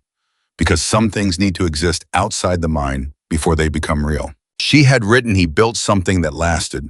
It lasted past him. She closed the notebook and sat alone in the debrief room for 4 minutes. Nobody came in, nobody knocked. The facility moved around her, the sounds of people gathering equipment and walking hallways, and the low, distant conversation of a team processing a significant day. and she sat in the middle of it and let 4 minutes be exactly what they were. Then she stood up, picked up her notebook and her grandfather's rifle case, and walked out. The 6 months that followed were not dramatic in the way that the evaluation had been dramatic. They did not contain a single moment as sharp as the Nevada Valley shot, or as clean as the false target identification, or as quietly enormous as the 42 seconds before the mission reclassification confirmation. The 6 months were built out of different material. The material of sustained, unglamorous daily work. The material that most people never see because it does not make a good story, but without which no good story is ever possible. She arrived at 04:15 every morning, not because anyone required it, because she required it. Because the 45 minutes before the range went active were the 45 minutes when the environment was most honest, when the accumulated human activity of the previous day had settled and the natural conditions of the space were operating without interference. She read that window every morning the way other people read a newspaper. For information, for context, for the day's specific truth. Torres noticed. Torres was always the first other person to arrive, and for the first 2 weeks he said nothing about seeing her there when he came in. He activated the equipment, he set up the logs, he did his work, and she stood at the edge of the line and did hers. On the 15th morning, he brought 2 cups of coffee from the mess and set one beside her without saying anything. She picked it up without saying anything. After that, it was a daily thing. 2 cups, no conversation until she was ready to stop reading. Sometimes that was 10 minutes, sometimes 30. He never rushed her. He had learned over the Nevada session and the simulation that interrupting Avery Collins's environmental reading was roughly equivalent to stopping a calculation halfway through. You did not get half an answer. You got the wrong one. On the 31st morning, she said while still looking at the range, the crosswind pattern at this facility has a consistent anomaly between 0430 and 0515. Torres, holding his coffee cup, said, "Define anomaly." The prevailing wind at this site runs south-southeast, but in that 45-minute window, there's a consistent shift to south-southwest. Not large, but consistent. Every morning I've been here. She paused. It's not in the facility's environmental data. Torres was quiet for a moment. How do you know it's not in the data? Because I requested the historical environmental logs for this facility from the program archived 3 weeks ago, she said. The wind assessment methodology used by the range instruments doesn't capture shifts below a certain threshold. The shift I'm observing falls below that threshold. It's invisible to the instruments, but it's real. Torres set down his coffee cup. If it's below the instrument threshold, how much could it affect a shot? At 800 meters minimal, at 1500 measurable, at 1800 and beyond, the cumulative effect over multiple shots could create a consistent left drift pattern that a shooter might incorrectly attribute to their own technique error rather than an environmental variable. Torres stared at her. Are you telling me that candidates have been misattributing correction errors to technique for years because of a wind anomaly that nobody's ever documented? I'm telling you it's possible, she said. I don't have enough data yet. I need 3 more weeks of morning observations, and then I need to cross-reference against the evaluation records for shots in the anomaly window. Torres said, "Tell me when you have it." She went back to watching the range. I went inside and updated the archive request to include an additional 3 weeks of historical evaluation records, cross-referenced by shot time. He did not tell Lawson yet, not because he was hiding anything, because he had learned from Avery that you do not report a finding until you have finished finding it. Lawson found out 6 weeks later when Torres handed him a 12-page supplemental environmental assessment that Avery had compiled from 47 mornings of pre-dawn observation cross-referenced against 11 years of facility evaluation records. The document identified a consistent south-southwest wind anomaly in the 0430 to 0515 window, documented its threshold, quantified its effect on shot trajectory at 4 standard evaluation distances, and included a recommendation for adjusting the facility's environmental assessment protocol and the instrument detection threshold to capture subthreshold shifts. It also included in a quiet footnote, at the end of the document, a reanalysis of 14 historical evaluation records in which candidates had received technique correction notes from instructors during sessions that ran in the anomaly window. The footnotes suggested that in at least 6 of those cases, the correction notes might have been addressing an environmental factor rather than a technique deficiency.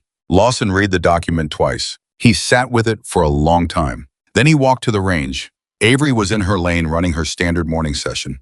He waited until she had completed her sequence before he walked over. He held up the document. This is the most significant environmental assessment contribution this program has received in its history, he said. She looked at the document.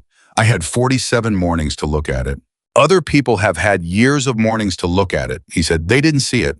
They weren't looking before the instruments, she said simply. If you start with the instruments define the threshold. Whatever is below the threshold becomes invisible by definition. You have to look before the instruments tell you what to look for. Lawson was quiet. My grandfather, she said. I know, Lawson said. He did know.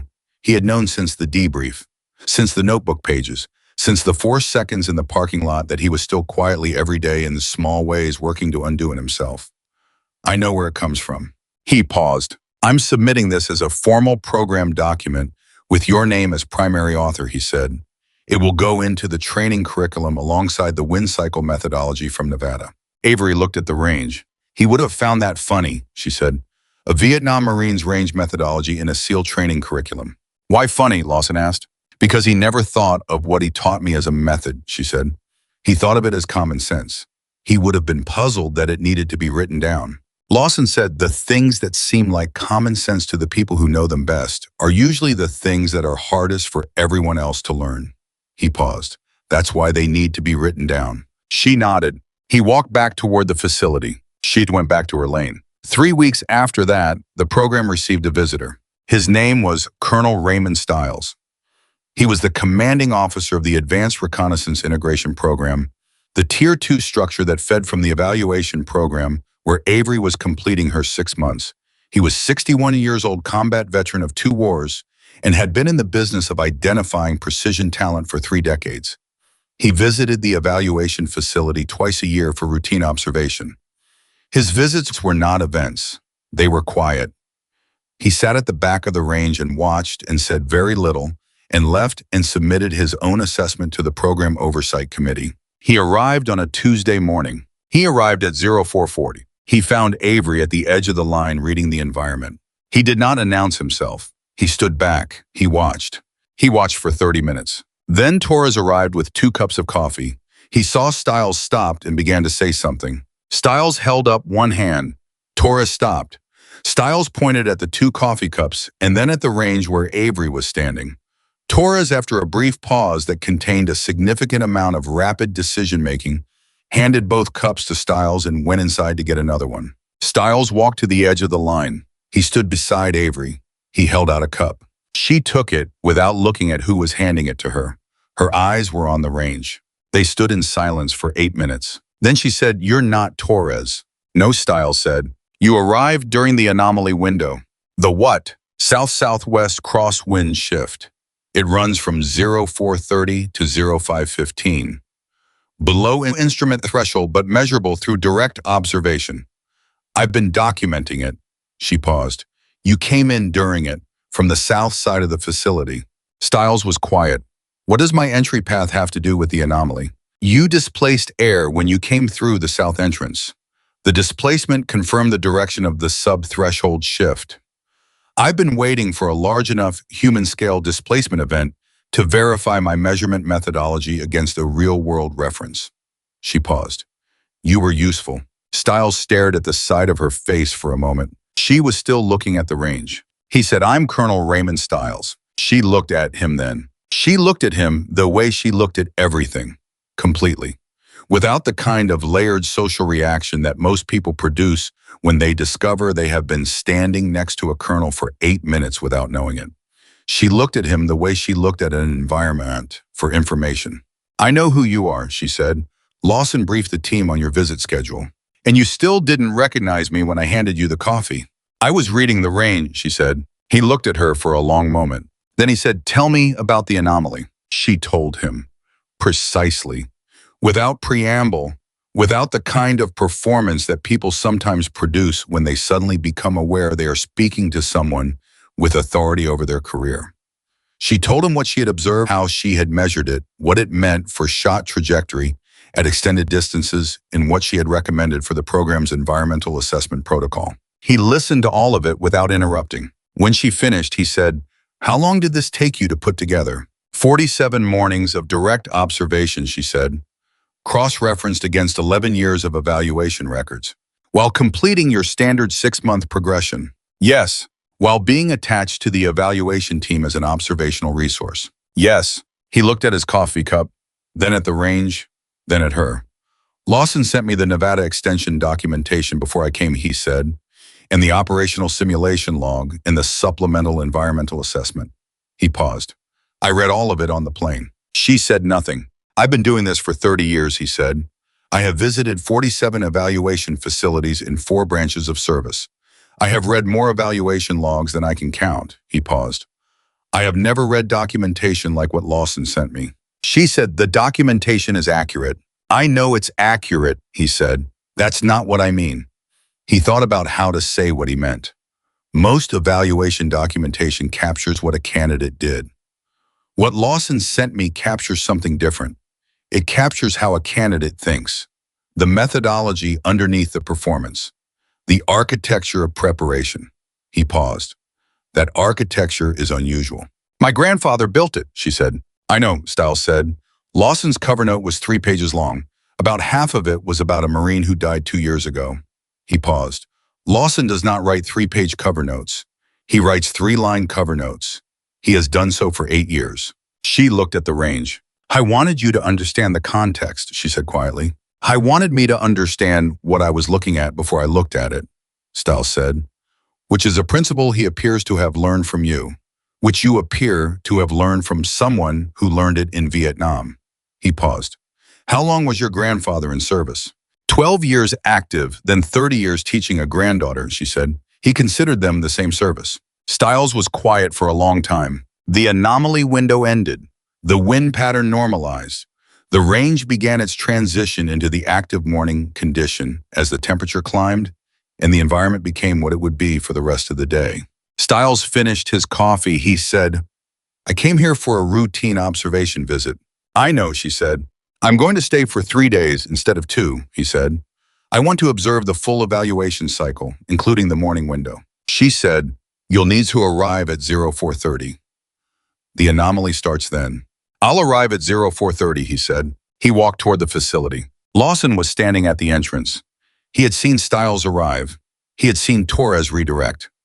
He had watched the 8 minutes from inside through the window. When Stiles reached the door, Lawson held it open. Stiles said, she used me as a wine displacement reference event. Lawson said, yes, sir, she does that. Stiles looked at him. Did she use you? Week 2, Lawson said. She told me afterward.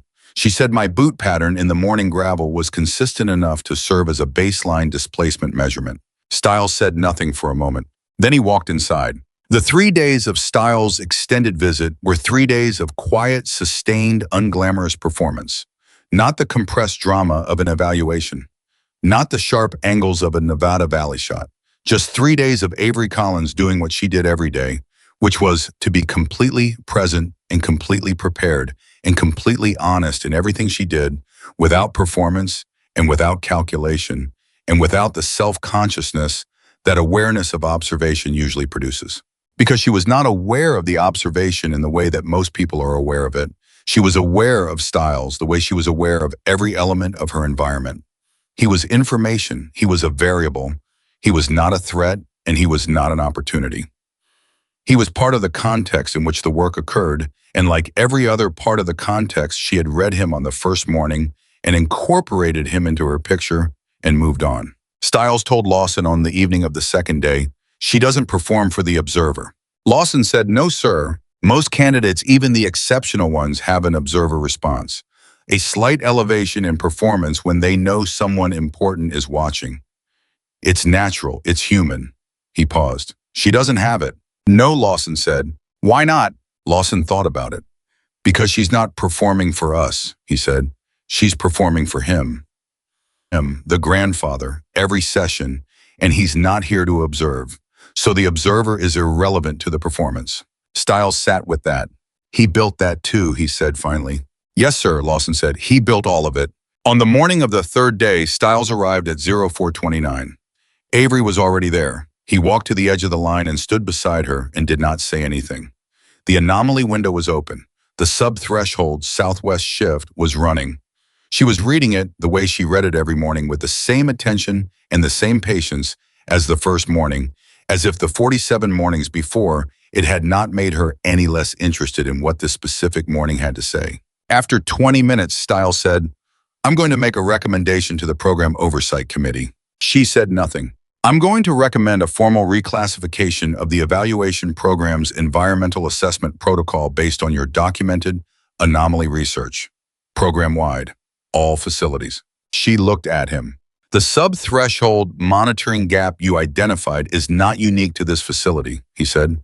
"I made some calls last night. 2 other facilities have similar instrument threshold issues. If the methodology you developed here is applied program-wide, we are looking at a significant improvement in environmental data quality across the entire precision evaluation structure." She was quiet for a moment. "That will take time to implement. 18 months minimum," Stiles said. "Probably 2 years to full integration. And in the interim, candidates will still be receiving technique correction notes for what might be environmental factors." "Yes," Stiles said, "which is why the first implementation step is a mandatory disclosure to all current evaluation teams about the threshold gap in the manual observation method you developed to supplement instrument data." He paused. "Your method, going to every facility." She turned back to the range. He watched her. He said, "You understand what I'm telling you?" "Yes," she said. "How does that feel?" She was quiet for a long moment. The kind of quiet that was not empty. The kind that contained something being carefully considered before it was put into words. "He spent 30 years after his service teaching one student," she said. "He did not know the student was going to end up here. He did not know any of this was going to happen. He just taught every morning, every session, every breakfast conversation. He just kept building the thing." She paused. "And now the thing is going to 30 facilities." She stopped. He waited. "That's what it feels like," she said. Her voice was level. Her voice was always level. But Stiles, who was 61 years old and had spent 30 years reading people in exactly the way she read environments, heard everything underneath the level tone. He heard the weight of it, the size of it, the private, enormous, irreversible fact of a promise kept to someone who would never know it had been completed. I did not say anything in response. Some things do not need a response. He just stood beside her and looked at the range. The anomaly window ran its course. The wind shifted back.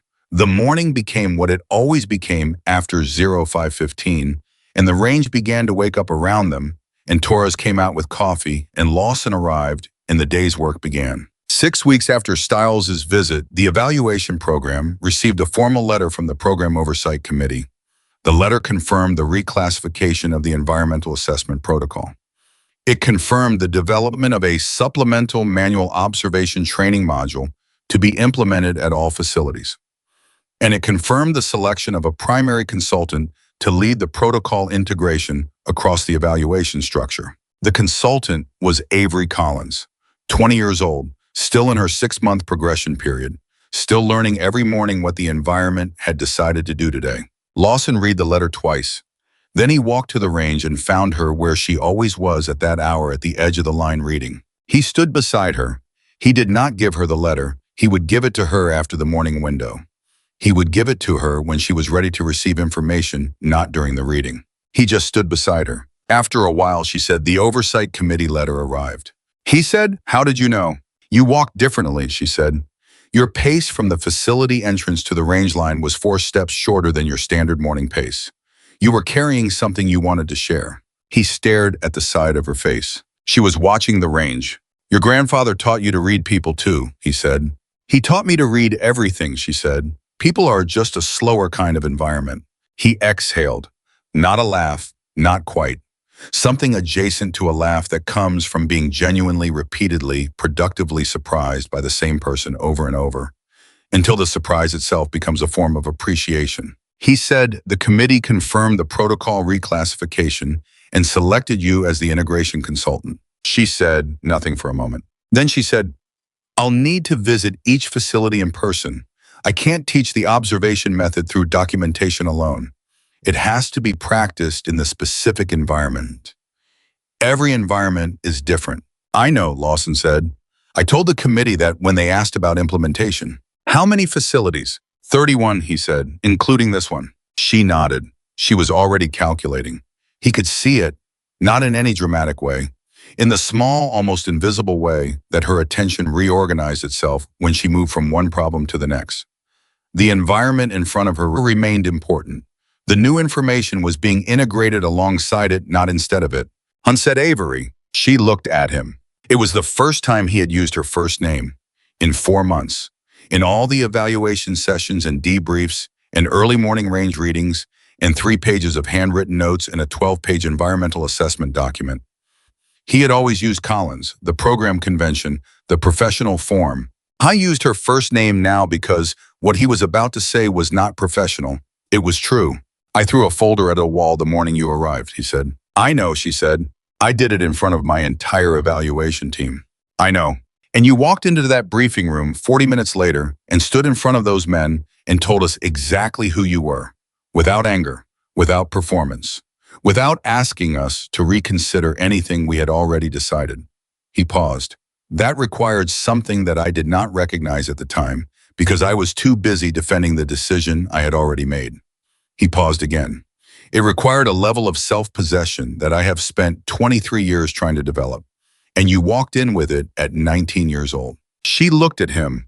Her expression was the same expression it had always been. Focused, level, present, but there was something in it that had not been there on day one, something that had been building through Nevada, and the simulation, and the morning window, and 47 days of observation and a letter from an oversight committee. Something that was not pride and not vindication and not the satisfaction of having been right all along. It was something simpler and more durable than any of those things. It was the expression of a person who knows completely and without doubt that they are exactly where they are supposed to be. She said, "You gave me the range, sir. That was all I needed." He nodded. He stood with her for a few more minutes, both of them looking at the range in the morning light, and then he went back to the facility to run the day's evaluation brief. She stayed. She read the environment until 05:15 the way she did every morning. Then she turned away from the range and walked toward the facility and the day's work and the 31 facilities she had not yet visited and the program that was going to carry her grandfather's method across every precision evaluation structure in the program's reach. She walked steadily, without rushing, with the specific, unhurried, fully committed pace of a person who has somewhere important to be and knows exactly how to get there and has no interest in arriving faster than the preparation allows. Behind her, the range was quiet, empty. The morning wind ran across it in the direction that only she had learned to read. The south-southwest subthreshold shift that existed below the instrument. Threshold below the official record, below the documented range of what the program had believed was measurable. It had always been there, blowing quietly, below the threshold, waiting for someone patient enough to look before the instruments told them what to see. She had looked. She had found it. She had written it down so that everyone who came after her would know where to look too. That was the thing her grandfather had built. Not a record, not a score, not a 19-year-old girl who could hit steel at 2,300 meters in a Nevada valley with a crosswind running 3 dimensions simultaneously. I had built a person who made the people around her better, who made the program better, who made the institution honest about what it did not know, who walked into a room where a folder had been thrown at a wall and stood quietly and waited, and then, when given the range, proved not only what she could do, but what everyone else had not yet learned to see. She pushed open the door to the facility. She stepped inside. Behind her, the door closed, and on the range that she had read every morning for 4 months in the window before the instruments woke up and the day's official measurements began. The south-southwest wind ran exactly where she had said it would run, exactly as her grandfather had taught her it would. Because the environment does not lie. It only waits for someone willing to listen long enough